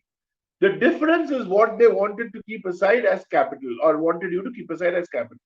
So the first line, this expected loss, expected 1 year loss, this one that you get is essentially the average loss that you expect to make in the next 1 year. What is this? This is the, so this amount is, so this side is the loss that you would have in 1% of the worst case scenarios. So what you are saying is the amount of capital I will not be able to cover 100%. I will cover 99% of the time. And the amount of capital I should keep aside is what is the expected loss in a 1 year span? What is the amount I need to protect myself at the 99% level? And in a 1 year basis, this differential amount is what I will have to keep aside as capital. This is what the regulatory model kind of came up to be. And then let's ignore this because this is, they kind of use some models. The models are all available. They use this model to calculate the worst case default rate. WCDR is the worst case default rate. PD is probability of default. So they kind of calculated the worst case default rate. And in the worst case, what will be your default rate? They could calculate based on that. And that's how they calculated it. And what they did was they kind of then showed. So if you look at it, if the probability of default is 2%, which is very high, and the correlation between the assets is 0.8, the worst case default rate is about 94.4%. On the other hand, if the correlation is 0, and if the probability of default on a standalone basis independently is very small, 0.1%, you see that the worst case default rate is actually very small. The worst case default rate is 0.1%. So this is using the table. One can kind of show numerically what those values are using the formula in the previous page that I have. Again, again, the formula is messed up, but let's ignore the formula. The formula is there. There's a given formula for corporate and sovereign bond exposure. They said, okay, if the probability of default was like this, how much would be the worst case default rate? And that is what they have also computed out there. And the smaller the firm, the interest rate dependence on R kind of reduces, and therefore this kind of becomes irrelevant in that discussion. Similarly, how much would be the capital requirement? They kind of gave you a whole framework of what the capital requirement would be, and then they calculated it. The risk-weighted assets had to be 12.5 times the capital, so that the capital was about 8%. So that is how the capital of 8% of the RW risk-weighted assets came about. So you wanted risk-weighted assets to be 12.5%, 12.5 times the capital. Therefore, the capital could only be 8%. 12.5 times of the capital means 100 by 12.5. That is how I get the 8% of the risk-weighted assets. But obviously it was extended. One could extend it where the probability of defaults, exposure defaults are different. Then there are different models under which was used to kind of extend that. Don't break your head too much on that. For retail exposures, there were different things. For residential mortgages, so basically for different class of exposures, there were different amounts that were taken, and each one of them could then be used to compute the exposures, the probability of defaults, and all of that, which would then go into funding the or go into finalizing the capital. Remember, one other thing I said is that there was increase, the credit risk mitigants were kind of also accepted and considered as a part of it. So they were kind of these. What are these? These included collateral guarantees, netting, any kind of credit derivatives, and all of that. So the benefits of these CRMs or credit risk mitigants essentially increase as the bank moves from being a small bank with a standardized approach to becoming a large, sophisticated bank with the IRB approach, internal ratings based approach. So as the banks become larger and more sophisticated, this kind of moves on. These benefits become larger and more useful in that context. Now there were this for the collateral, they kind of came up with two approaches. The very simple approach, which is risk weight of the counterparty was replaced by the risk weight of the collateral, or they had a far more comprehensive, detailed approach of exposure and all that they kind of came up with. And then, they allowed people to use either one of them. Obviously, most people use a simple approach, but sometimes it became useful to kind of use the other one because of the netting. So the larger banks, which had very complicated portfolios, preferred all these comprehensive approaches and the IRB approaches. The small standalone banks were perfectly happy to have the to kind of have it be use normal structures and base it on those simple approaches. Guarantees were also used as a substitute, and then they came in. So essentially, if you borrowed money from a friend and I stood guarantor, it was not your credit rating that would matter, but my credit rating that would be kind of brought in and they were substituted. Because in the event you default, because I am a guarantor, I would then have to pay back. So my credit rating is what would matter for an eventual default. However, this overstates the credit risk, because this essentially means that both the original borrower and the guarantor has to default before money is actually lost. So therefore, it is kind of a double counting. And the committee kind of came up with a formula to reflect the double default risk that was kind of possible in this framework. Okay. They also came up with operational risk capital, and they said that, okay, operational risk was extremely difficult to compute. So they said, okay, in the first place, let everybody just put in some money. How much money? 15% of the gross income. So whatever is your income over the last 3 years, put in 15% of the gross income as a capital, as a capital towards having protection against operational risk capital. Then they moved it up a little bit by saying you can have standardized approach, which is the most common one that I'm going to show you. And at the most advanced stages, very few people could move into this internal measurement or IMA approach, which is capital which equal 99.9% loss minus the 1 year expected loss. But that was very, very few. There was a supervisory review changes. Remember, so these were all part of Pillar 1. Pillar 2 was supervisory review changes.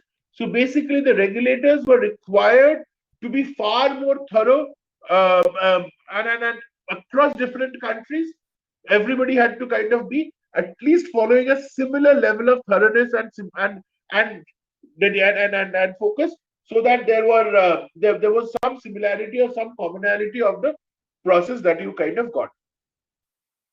Local regulators were given some flexibility that they could tweak the things around to take care of their local conditions. However, they could not reduce the intensity of the thoroughness.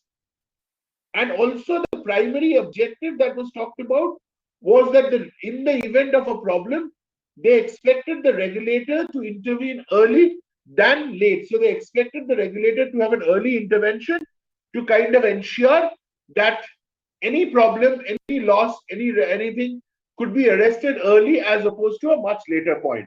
And that was the whole argument of an early intervention. And the third pillar was market discipline. As I said, market discipline required banks to disclose a lot more information in terms of the amount of capital held, the extent of the Basel framework implementation, what were the capital requirements, what was the nature of the risk exposures, and what was the utility. The idea behind this was this would give investors a better idea about what kind of risks were they exposed to, what kind of risks could there be, and stuff like that. And then therefore that would allow investors to make better, well-informed decisions in the whole process. So that was the idea of all of this. Now, there were challenges, and finally Basel II also did not get implemented. The primary challenge was that all banks did not have the same level of efficiency and systems in place. Hence, there were differences. The process was highly data dependent, and not everybody could afford to or had that level of data. Plus, it significantly increased the cost, and therefore, for smaller banks, it was not necessarily always feasible to run it in that fashion. Now, let me talk. This is the last slide for this set, and then we'll take a break after that. This is the Solvency II. So, if Basel II was the regulatory framework for the banking and the financial market sector, Solvency II was the equivalent for the insurance sector.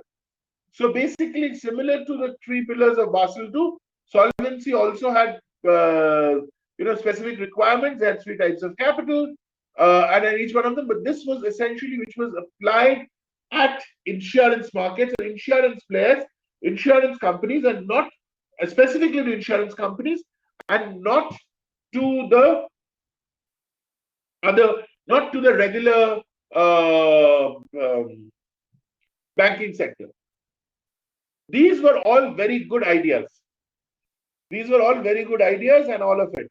However, the problem that happened was that before this got implemented in full, like Basel I, we actually had the global financial crisis, and again, that led to people finding out that there were shortcomings in the Basel II documentation, in the Basel II suggestions, recommendations, and therefore they needed to be corrected. And then this is what you will see in the post the break, I'll talk about Basel 2.5 and all of that. But what fundamentally happened was that the prime move from Basel I to Basel II was Basel I was about putting more capital as a protective mechanism. Basel II had capital, but the prime focus was on the supervisors doing better jobs, the companies doing much better job in terms of voluntary disclosure, and therefore letting people make better choices. The dependence on cash as a source to protect, or capital as a source to protect itself, was there but was kind of reduced. And that was the primary focus of Basel II. What we see in Basel 2.5 and Basel 3 subsequently is that in the short term, when Basel II failed in some sense, we went back into a very high level of dependence of cash or capital once again. So it was it became a capital-driven process. It became a hugely capital-driven entity to kind of look at how the risk could kind of be protected in that sense. And that became the primary argument of Basel 2.5 and Basel 3. In that sense, Basel 2 probably was a good thing. At the time it was talked about, but because it never got implemented, it never really became uniformly accepted, and hence it also never got implemented.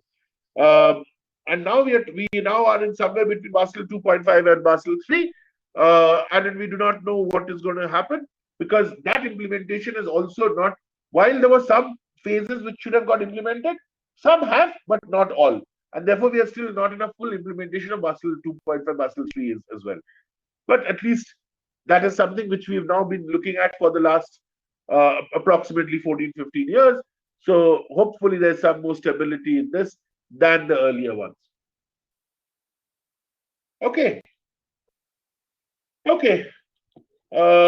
that kind of brings me, I will just pull that up, but I'll do that after the break. So that's the next set that I want to do today. Before I take the break, first of all, any questions?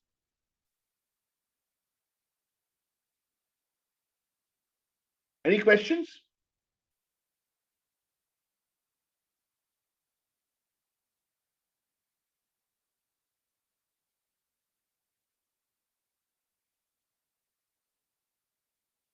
For credit rating, good question. For credit rating agency, any regulations apply to them?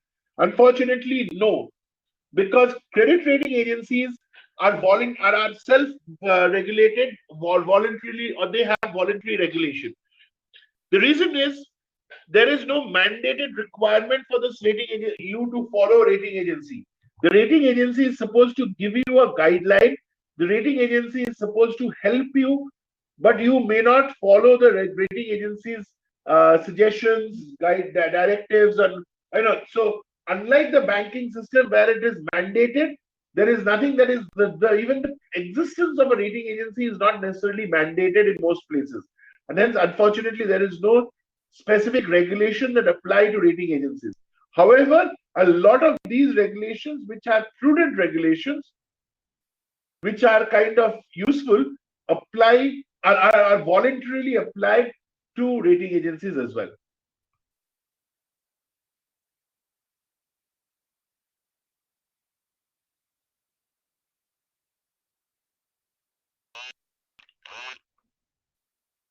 Okay. Okay. So before I take a break, let me just take about 5 minutes to talk about the evaluation. And if you guys have any suggestions, alternates, please do tell me. So if I remember correctly, in the outline, what we have is there are two parts to the evaluation. Actually, I can pull that up. I think the outline is here.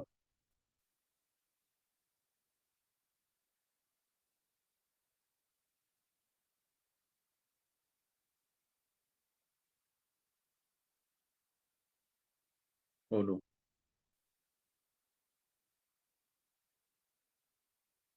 What did I do?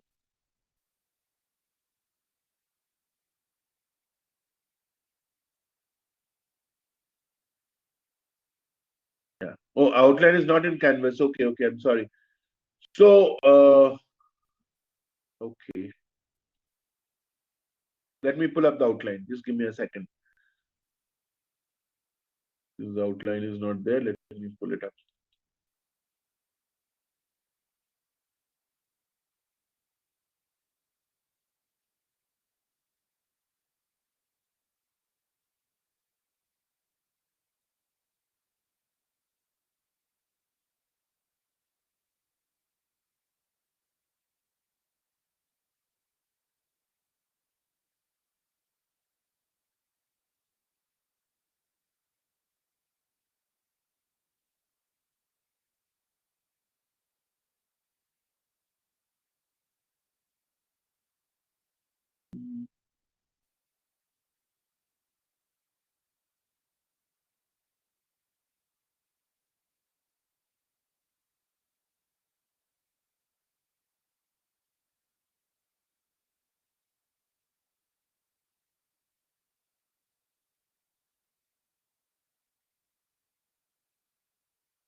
Okay, sorry, I can't seem to find that. But the idea was that I'm sorry, let me get it.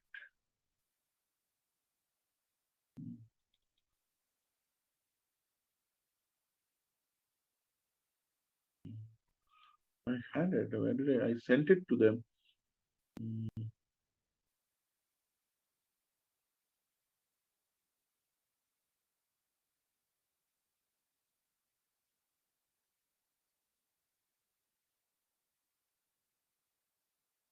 Okay. I can't seem to find it. I don't know where it is. I will try to find it and send it to you. But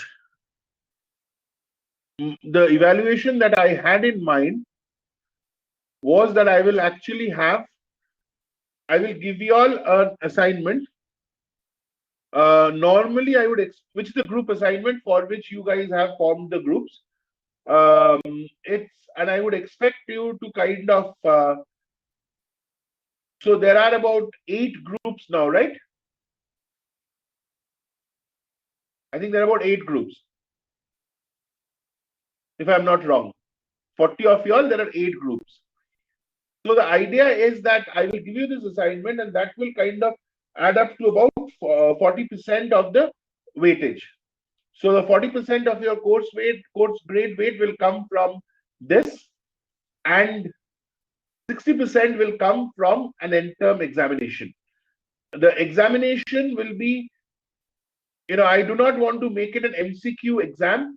I will give you it will be a problem based uh, and some direct questions based exam, which will add up to about which will add up to uh, as I said, 60% of the course grade, and this will add up to about 40. The presentation will add up to 40% of the course grade that you will kind of have. What do you need to do in the assignment? So I will set up 2 or 3 broad questions that you need to answer, which will be more descriptive in nature. Um, I do not know if we can actually make the presentations. So if we cannot make the presentations, what I will require you to do is submit those. So I would want you to kind of write a report or make a set of presentations as if you would do it, and submit the presentations to me, so that I can use those presentations to evaluate that 40%, and the 60% will come from the end term. Is that fine with you all? Does that make sense?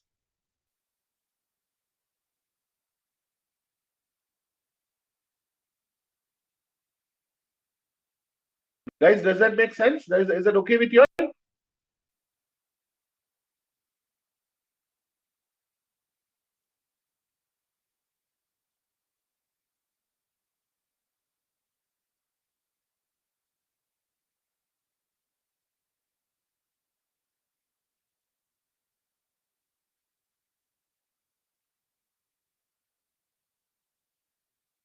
Well, I will actually think about the submission option, because I do not know, have an answer at this point. But that is how it will be. I mean, if we, it will also depend on if I get some time on the last day. I will tell you a few. I mean, I will give you the questions by tomorrow, the assignment. At this point, I expect to have a short, 5, maybe 7, maybe 10-minute presentations for each group on the last class, um, and that is my expectation. So at best at 10 minutes, which means 8 groups, 80 minutes with whatever little time. So about 90 minutes to 100 minutes. So in the last part of the last class, I expect you all to make those small, and I'll give you the assignment questions by tomorrow, so that you will have time to kind of work on it, and be ready with the presentation on the last day, so that then we can kind of do the presentations, and you'll still have to submit the files to me, the presentation file to me. So that will together add up to 40% of your course grade. 60% comes from the end term exam. Okay.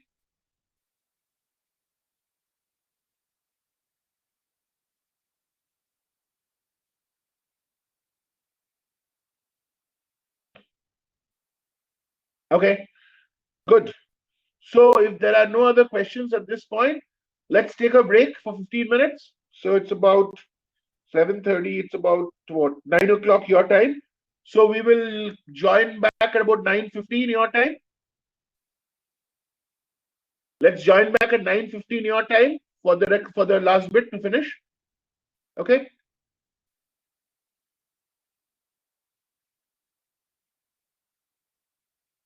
Let me pause the recording, and I'll start back at 9:15.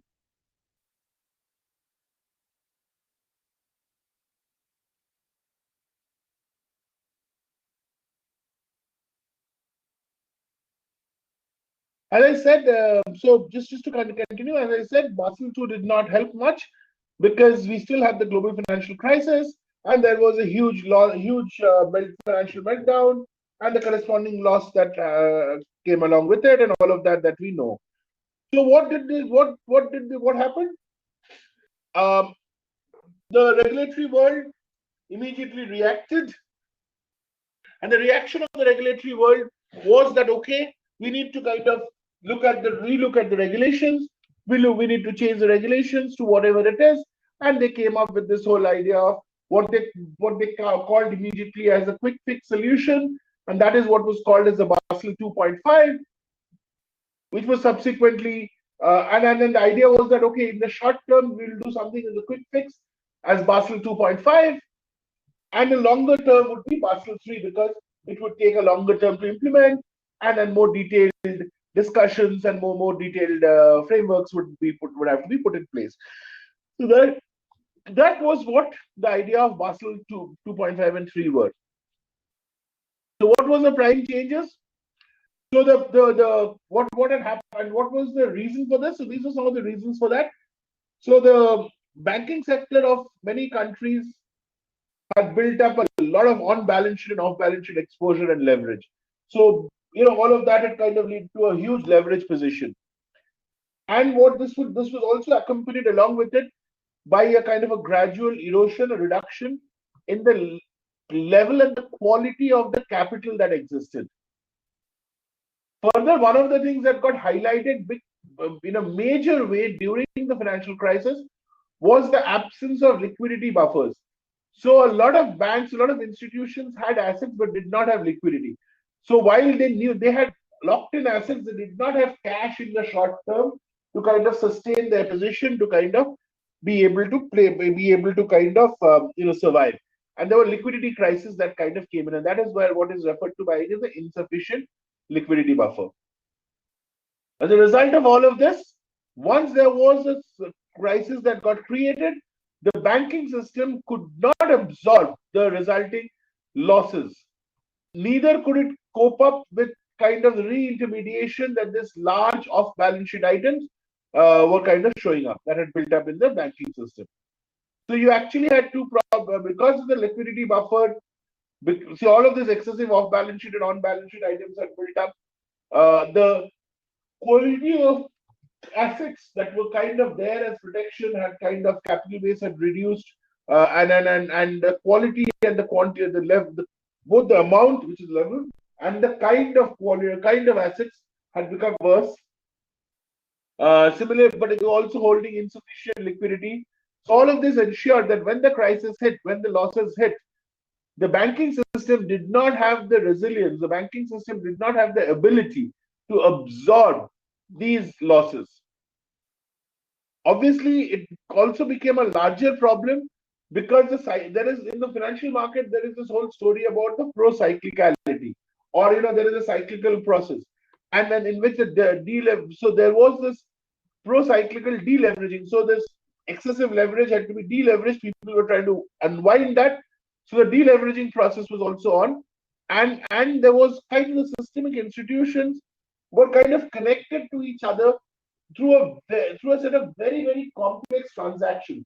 So all of this put together basically meant that the crisis just only added more fuel to the fire. It became more complicated to kind of address this crisis. And what the biggest challenge that happened was at the peak of the crisis, at the real peak of the crisis, the market essentially lost confidence in the solvency and liquidity of the banking institutions. So the market participants, the market as a whole, did not believe any longer that the banking system and the insurance framework could actually survive, could actually be solvent and be liquid. Which is why when AIG went into the crisis, the United States government had to kind of step in to pay it money, to kind of bail it out, and to kind of bring in that confidence back into the system that no, these institutions were inherently stable, and if something happened, the governments would kind of get into the act, enter into the process to ensure that they were better protected and they were kind of covered. Now, what happened was also in that whole process, these weaknesses in the banking sector were kind of transmitted across the board to the rest of the financial system and the real economy. So if it was only restricted to the banking sector, I think things would have been okay. But the fact is that this got transmitted around the entire banking system, financial system, and the economy, which also which kind of added to the problem by leading to a reduction or a contraction in the liquidity and the credit availability. Therefore, to address the market failures that were revealed by this crisis, the committee, the committee here is the Basel Committee on Banking Supervision, BCBS, proposed a host of reforms to the international regulatory framework. Some of them, as I said, 2.5, which was immediate. Some of them, Basel 3, more long term.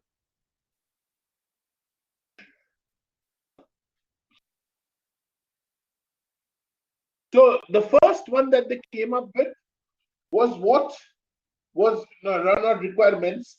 It will be requirements. So that's a typo out there. I'm sorry. For changes in the computation of the capital that people had to keep for market risk under Basel II. Remember, they had to keep capital under Basel II that we had said, market capital under market risk.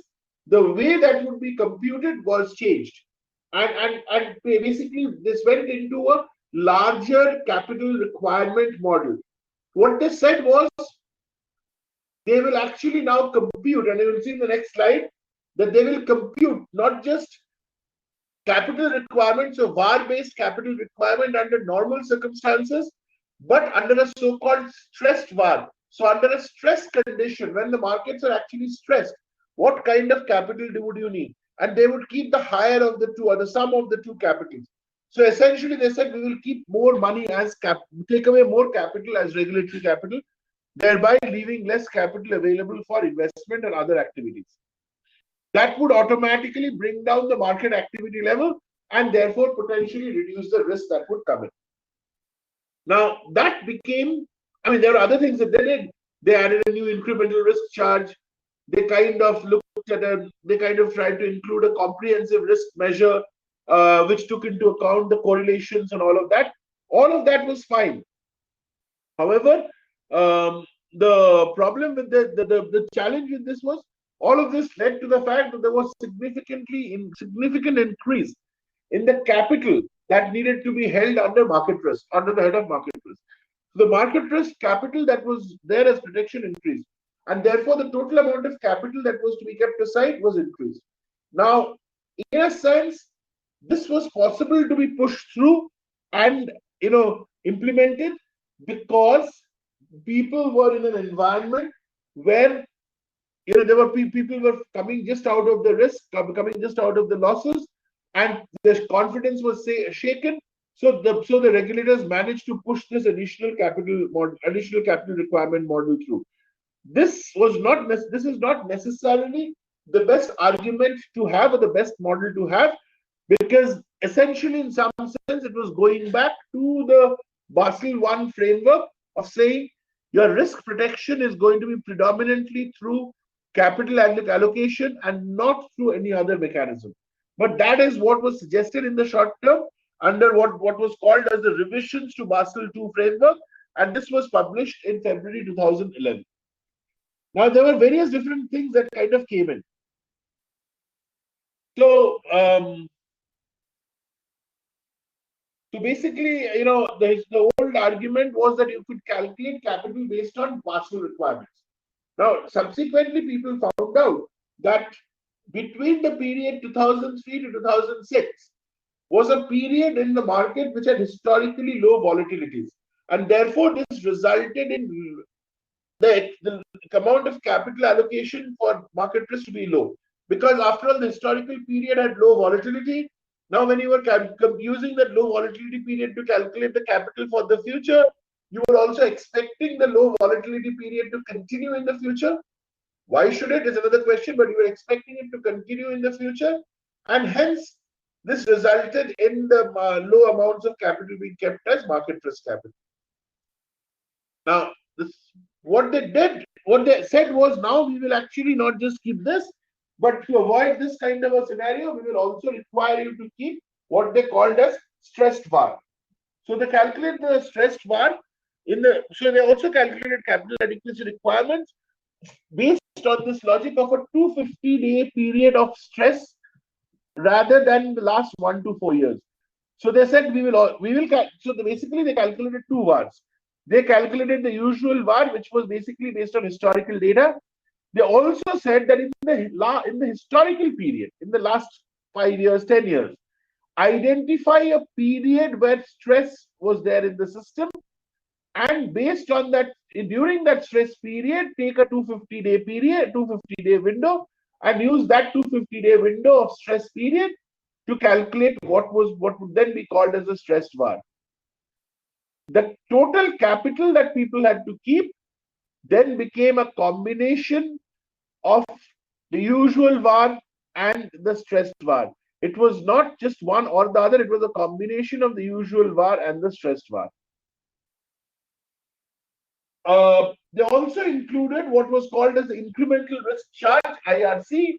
So basically, the difference was that if you kept assets on the trading book, the banking book, as I said earlier, as opposed to holding it for maturity, there was a difference in the charge, in the protection that you had to take.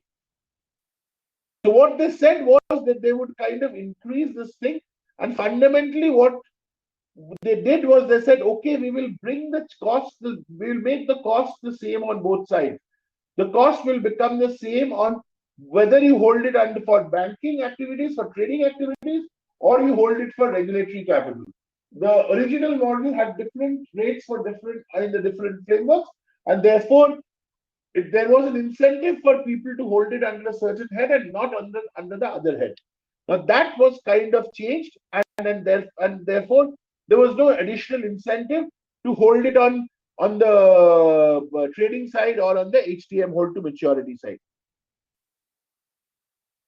Further, they kind of looked into the entire risk proposition on a comprehensive basis to take into account correlations and anything else that could kind of come in for all the kind of risk sensitive assets. And then this became a single, and this idea was that this would be then the single capital charge that would replace any incremental risk charge, specific risk charge for assets dependent on correlation, credit correlation, and all of that.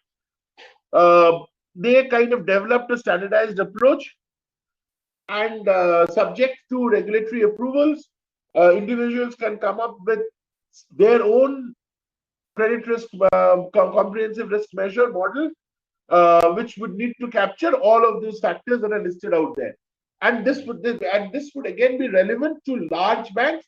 To small banks, the standard model that the Basel committee gave was good enough. But if you were a large bank, if you were a Citibank, if you were an American Express, if you're a Deutsche, who not only have a very large presence, but presence across, if you're an HSBC, who has a presence across the entire globe with various different kinds of business, you may not want to have a standardized approach. You may want to design an approach, a model which will specifically meet your requirements, and that was allowed under the framework, the condition being that the regulator had to approve that.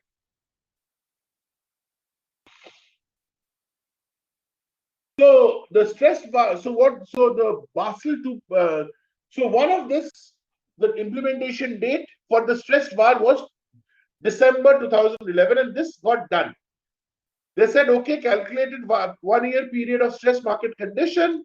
The total capital that you had to keep was the original VAR plus the equivalent of the stressed VAR. So effectively, if you look at it, I was keeping some amount of capital based on the original computation.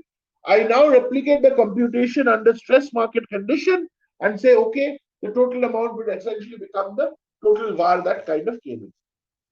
The incremental risk charge was also included to ensure that products such as bonds, credit derivatives, and all of that, which would have the same capital requirement if they were kept in the banking book as opposed to the the HTM or the trading book. So it didn't matter where the bank held it, in which format, for which purpose the bank held it. The moment they had this asset, it had to be kind of treated equally.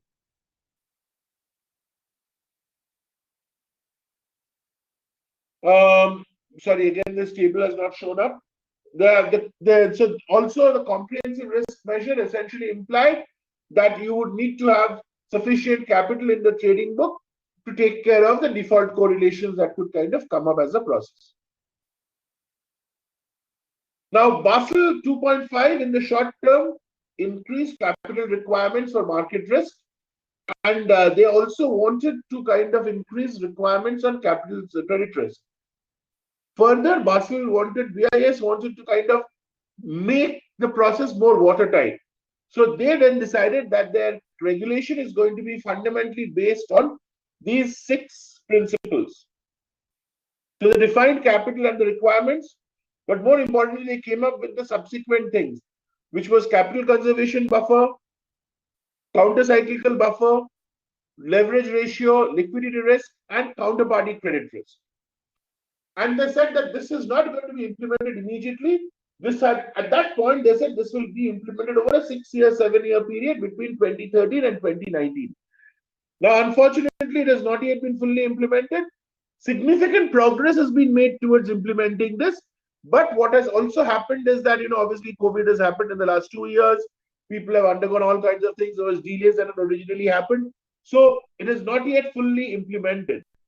And therefore, there is a possibility of a history repeat, which is like Basel 1 and 2, they got cancelled before, or a new variant, a new version was created before it was fully implemented because market conditions changed. You might just have a scenario that that before Basel 3 is kind of fully implemented, post COVID and all of that, something else may happen in the market. We hope not. We hope not, because we don't really want to have a market failure. But that possibility is not ruled out. Is what I want to kind of highlight out here. So what were the proposals? So they basically said that one of the first things, that the problem that they faced was that the quality and the kind of capital. So Basel 3 wanted to kind of improve the quality, consistency, and transparency of the capital base for the large internationally active banks, so that they would then be in a better position to absorb losses on both a going concern and, in case they fail, a gone concern is when they kind of have defaulted. Companies operate, a bank, anybody operates on a going concern basis. However, if in case of a failure and if they've lost, then these companies would be in a better position to kind of absorb those losses, and the losses would therefore not spill over to the remaining market and create a problem for the market.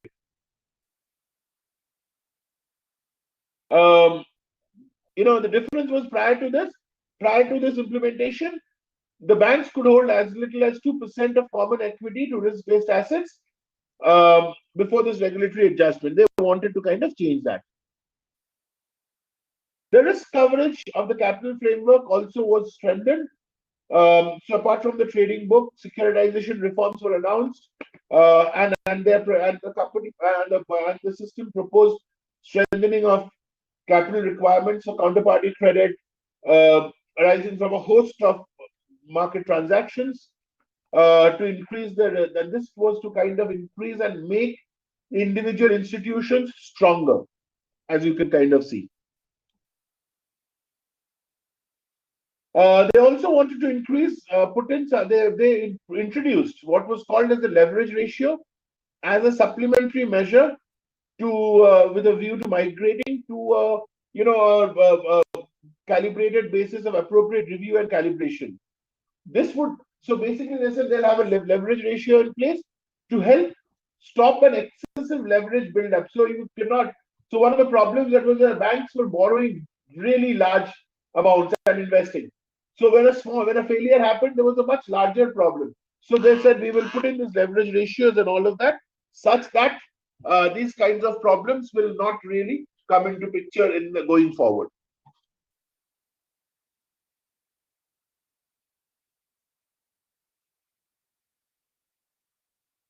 Another thing that they did and they put in place was they said we will have this counter-cyclical buffer. We will put additional capital buffers under different heads, such that the the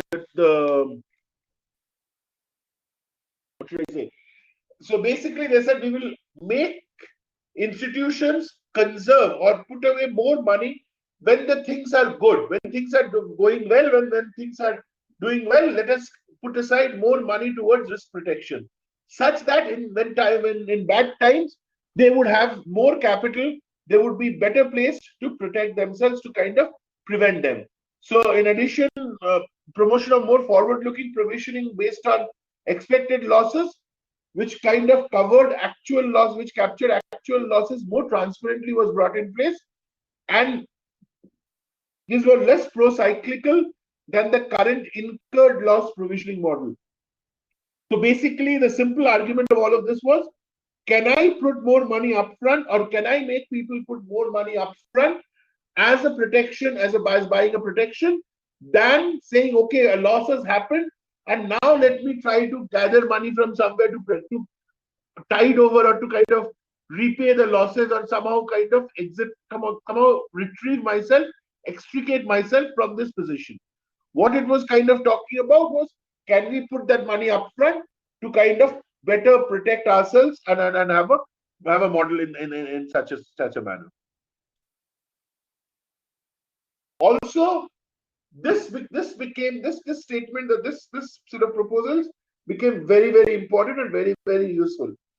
Remember, one of the problems that Basel II, in the failure of the global financial crisis failure that had happened, was absence of liquidity, or the drying up of global liquidity at the height of the crisis, which led to potentially the problem that people lost their confidence in this system. People lost the confidence in the system because people thought that this liquidity, the banks would not be able to sustain, banks would not be able to survive, insurance companies would not be able to survive. So there was a liquidity.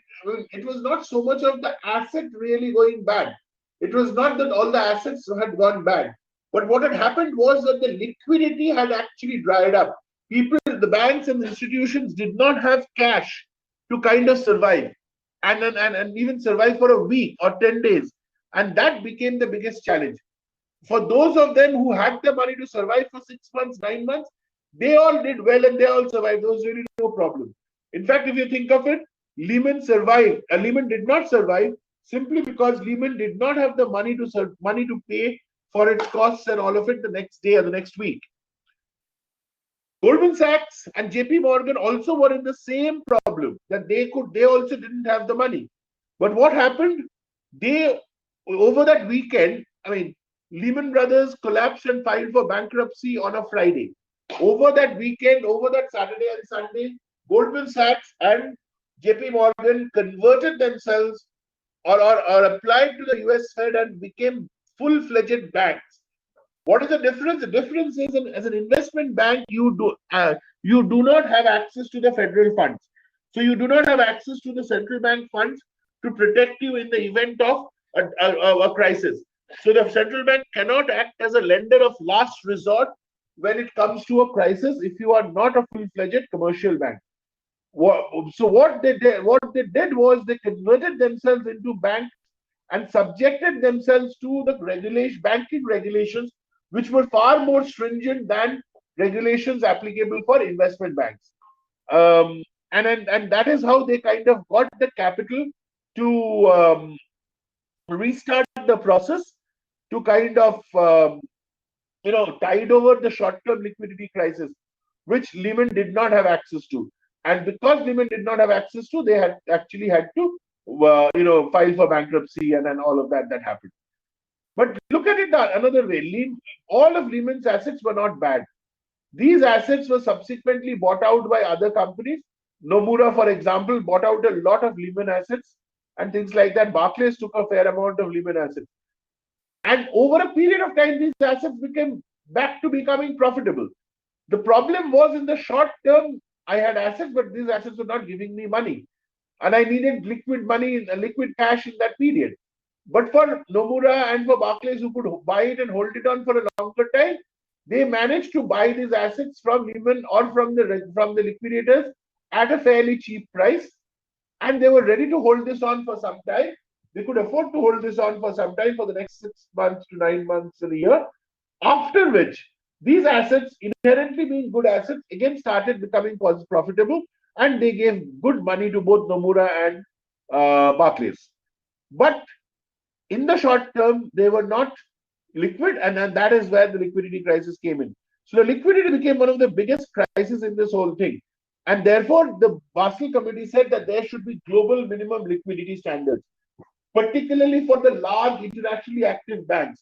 And that included an ability to survive on a 30-day liquidity coverage basis, apart from a longer term stability structural liquidity ratio. So large banks needed to have liquidity covered for the immediate 30 days in the event of a shock, and a larger term liquidity, which was over a longer term, that they could kind of get in the process. And they also argued that there should be a common model which would then be used to identify and analyze liquidity risk, both at individual banks as well as the system-wide level.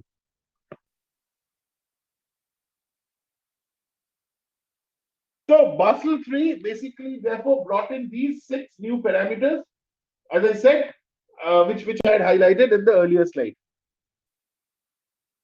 So what did they do in terms of capital definitions and all of this? They added common equity. They said common equity, there will be 3 types. There will be common equity, tier 1. Remember we talked about tier 1 earlier? Additional tier 1 and tier 2. And they said that common equity had to be at least greater than 4.5% of the risk-weighted assets. Tier 1 capital total, which was common equity plus additional tier 1 had to be greater than 6% of the risk-weighted assets. And the total capital had to be tier 1 plus tier 2 add up to more than 8% of the risk-weighted assets. These have kind of started to be implemented. Some of them are stretching on. They were supposed to be by 2018. It has not entirely happened. It's kind of stretching on.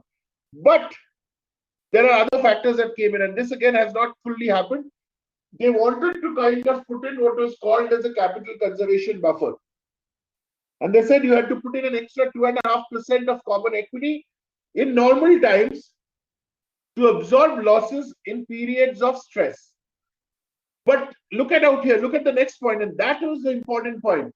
They also put in a penalty if you did not do it. They said if it is less than 7%, that 4.5% of tier 1 capital, common equity, plus 2.5% of capital conservation buffer.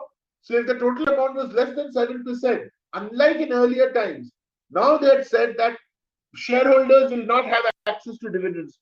The firm will not be able to pay dividends, which basically meant that shareholders' returns were limited. So the shareholders could not take a position that we will not allow for this. If they did, they would not get dividends.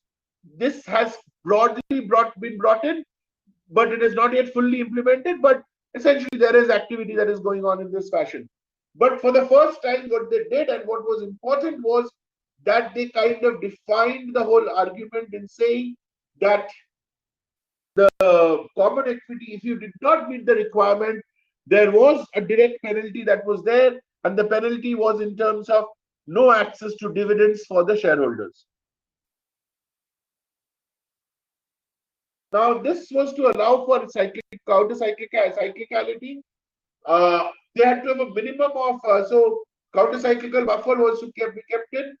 How much of this was supposed to be decided by the local regulators, the national regulators, but this could be as high as 2.5% of the risk-weighted assets. Again, once the national regulators put the limits in place, if the individual banks did not meet those requirements, there would be restrictions on the amount of dividend paid, to the worst case when no dividend could be paid. So there was this argument which was put in place. They also did not, as I said earlier, they also did not want high levels of leverage. So they wanted the total ratio of tier 1 capital to the total exposure had to be greater than 3%. And it was higher in UK and US, but generally it was 3%. And it included all items on the balance sheet. Now, this was supposed to be introduced by January 1, 2018. It has not yet fully happened, but there has been some movement, and because this has huge implications in terms of the way they would do business. But this has been moving in that direction.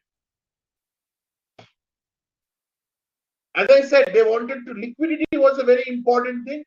So they defined a liquidity coverage ratio, which had to be nothing but liquidity coverage ratio was equal to high quality liquid assets divided by the net cash outflows that could happen in a 30-day period, and this had to be greater than 100%.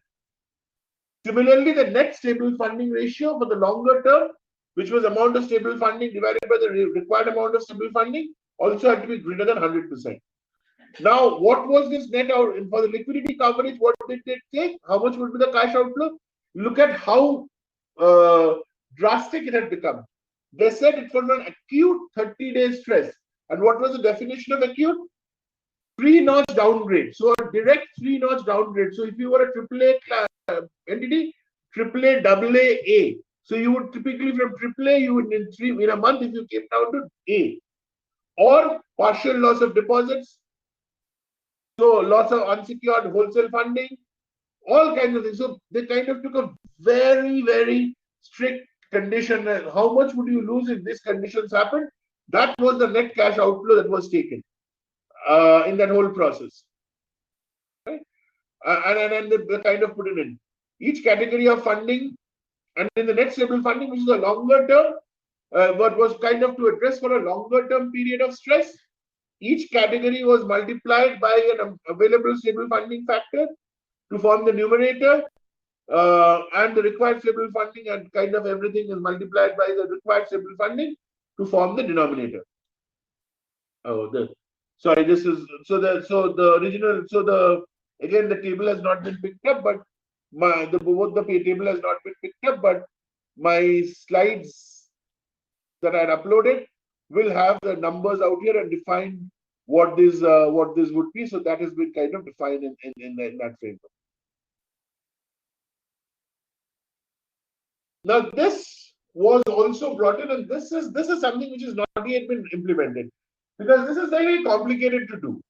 What they were saying is, so this is what credit valuation adjustment. This is essentially the difference between the risk-free portfolio and the true portfolio value, taking into account not your default, but the possibility of default of the counterparty with whom you've done a deal. And that becomes very problematic because it is the market value of the counterparty's credit risk, not yours. So how should the transaction values be adjusted for with the counterparty with the possibility of somebody else defaulting? So it's like this: you have done a deal with company A. Company A has done a deal with company B. Now, what will be the impact on company A if company B defaults? And therefore, what will be the default on you?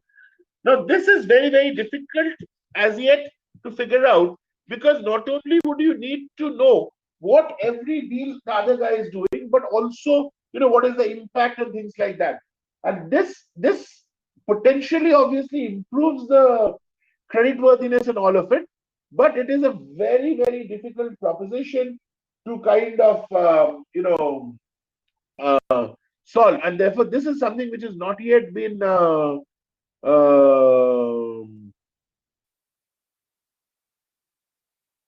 not yet been kind of implemented.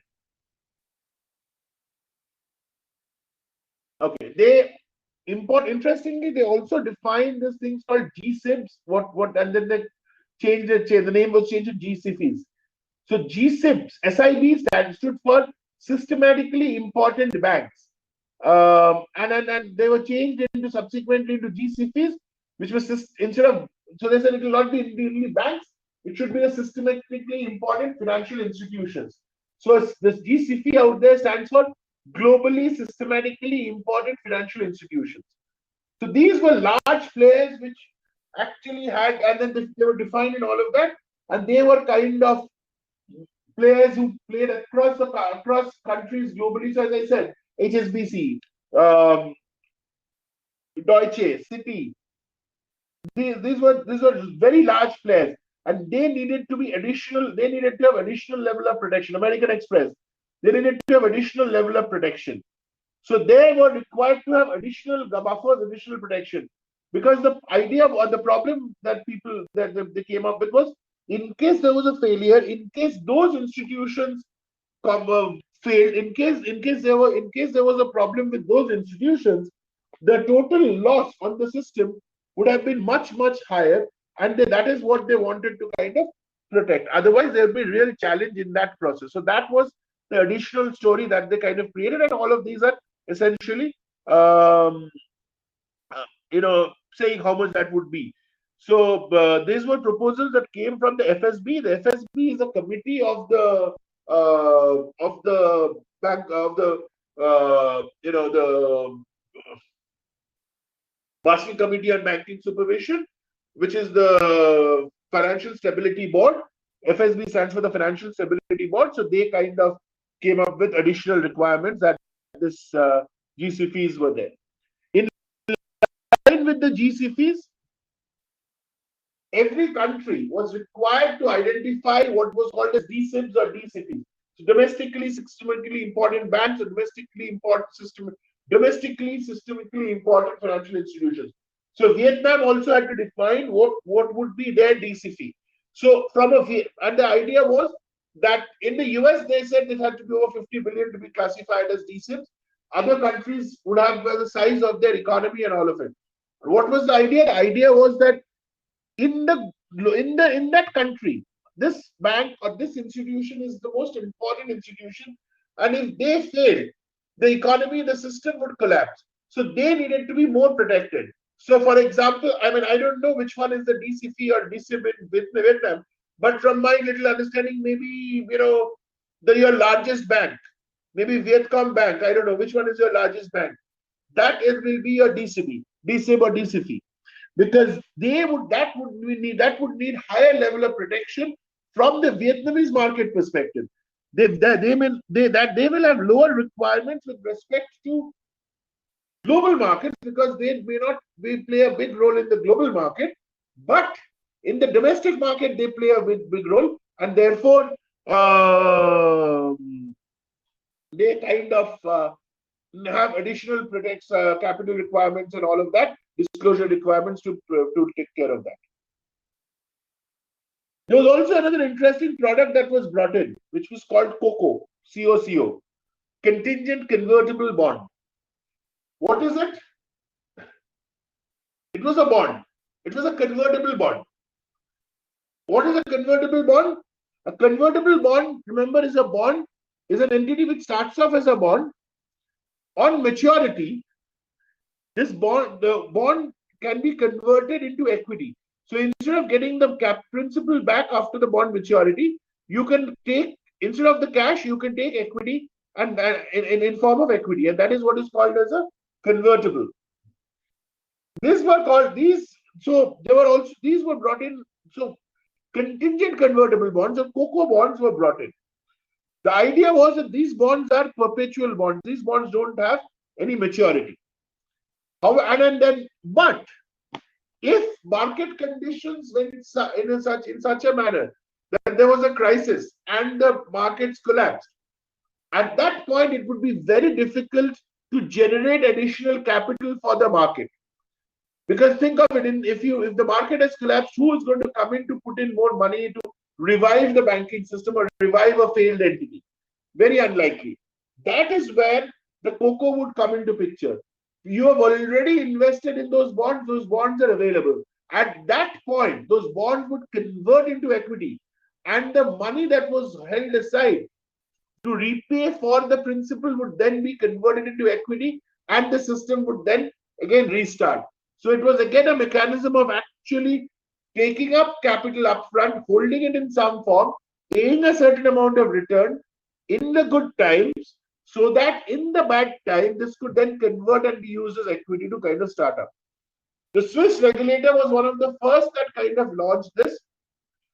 And then there's a Credit Suisse issue that has happened, where they say that there will be a conversion if the tier 1 capital falls below 7% of the risk-weighted assets, or the regulator, the local Swiss regulator, figured out or determined that there is a need for additional public support for the bank, and hence this would be converted.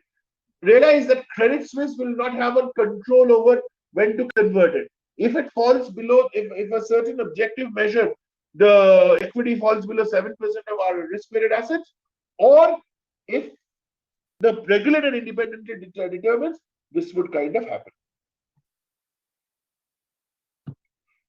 Now, broadly, that was what the Basel III kind of did.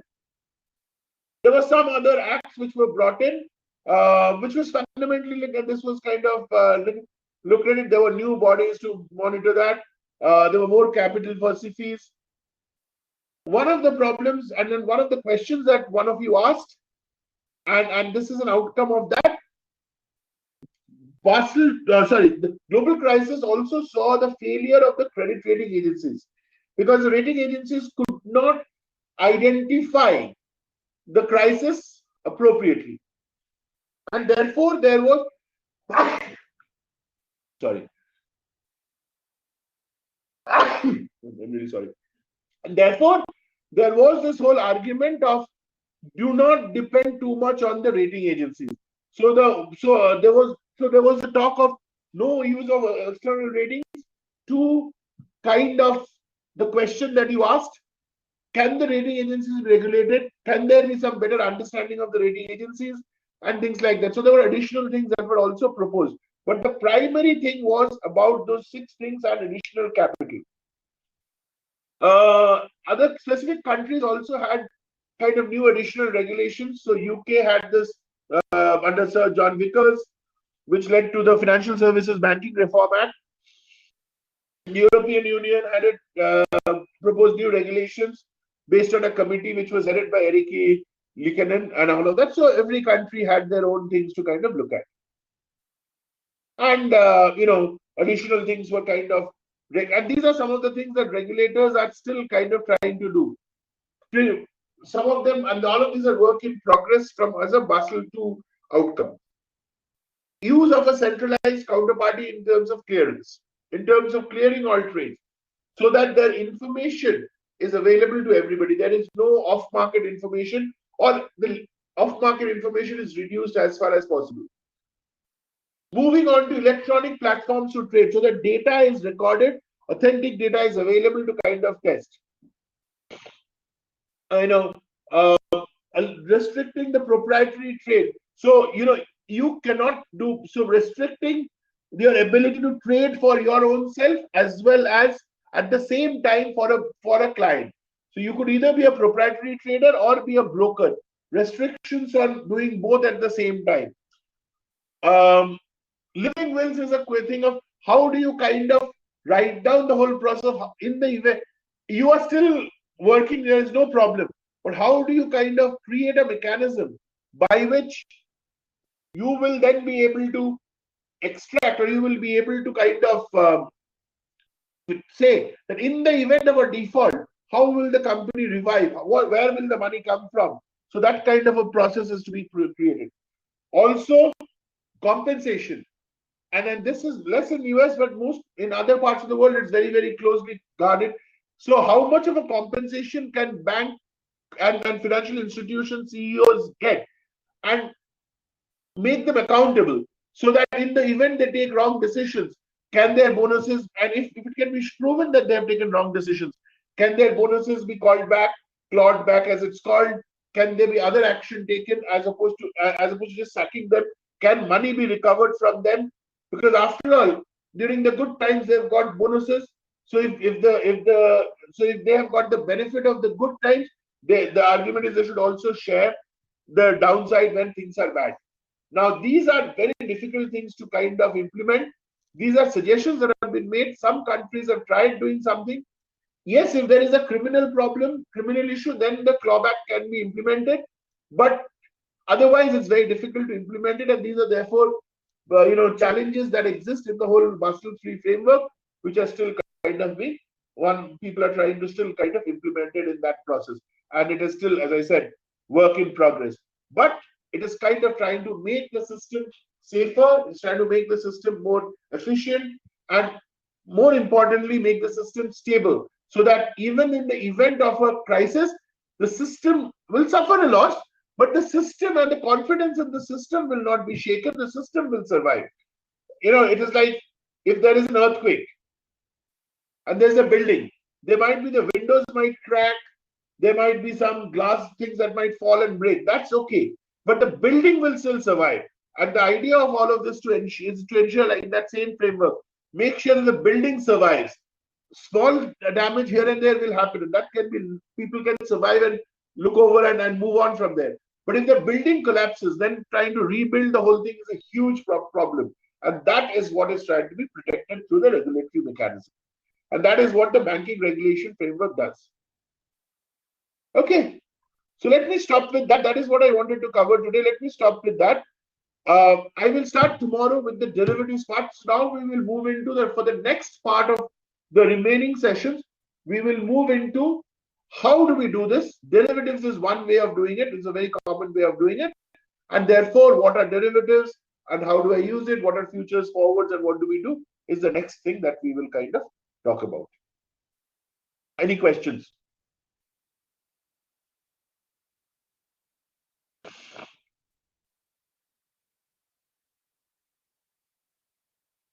Any questions?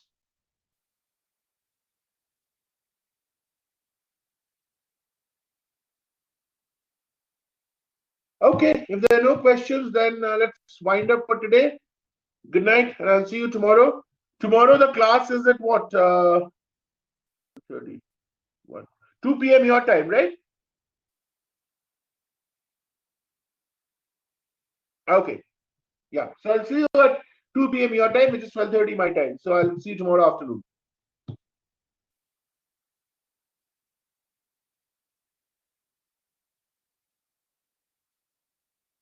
Thank you. Bye. We stop recording.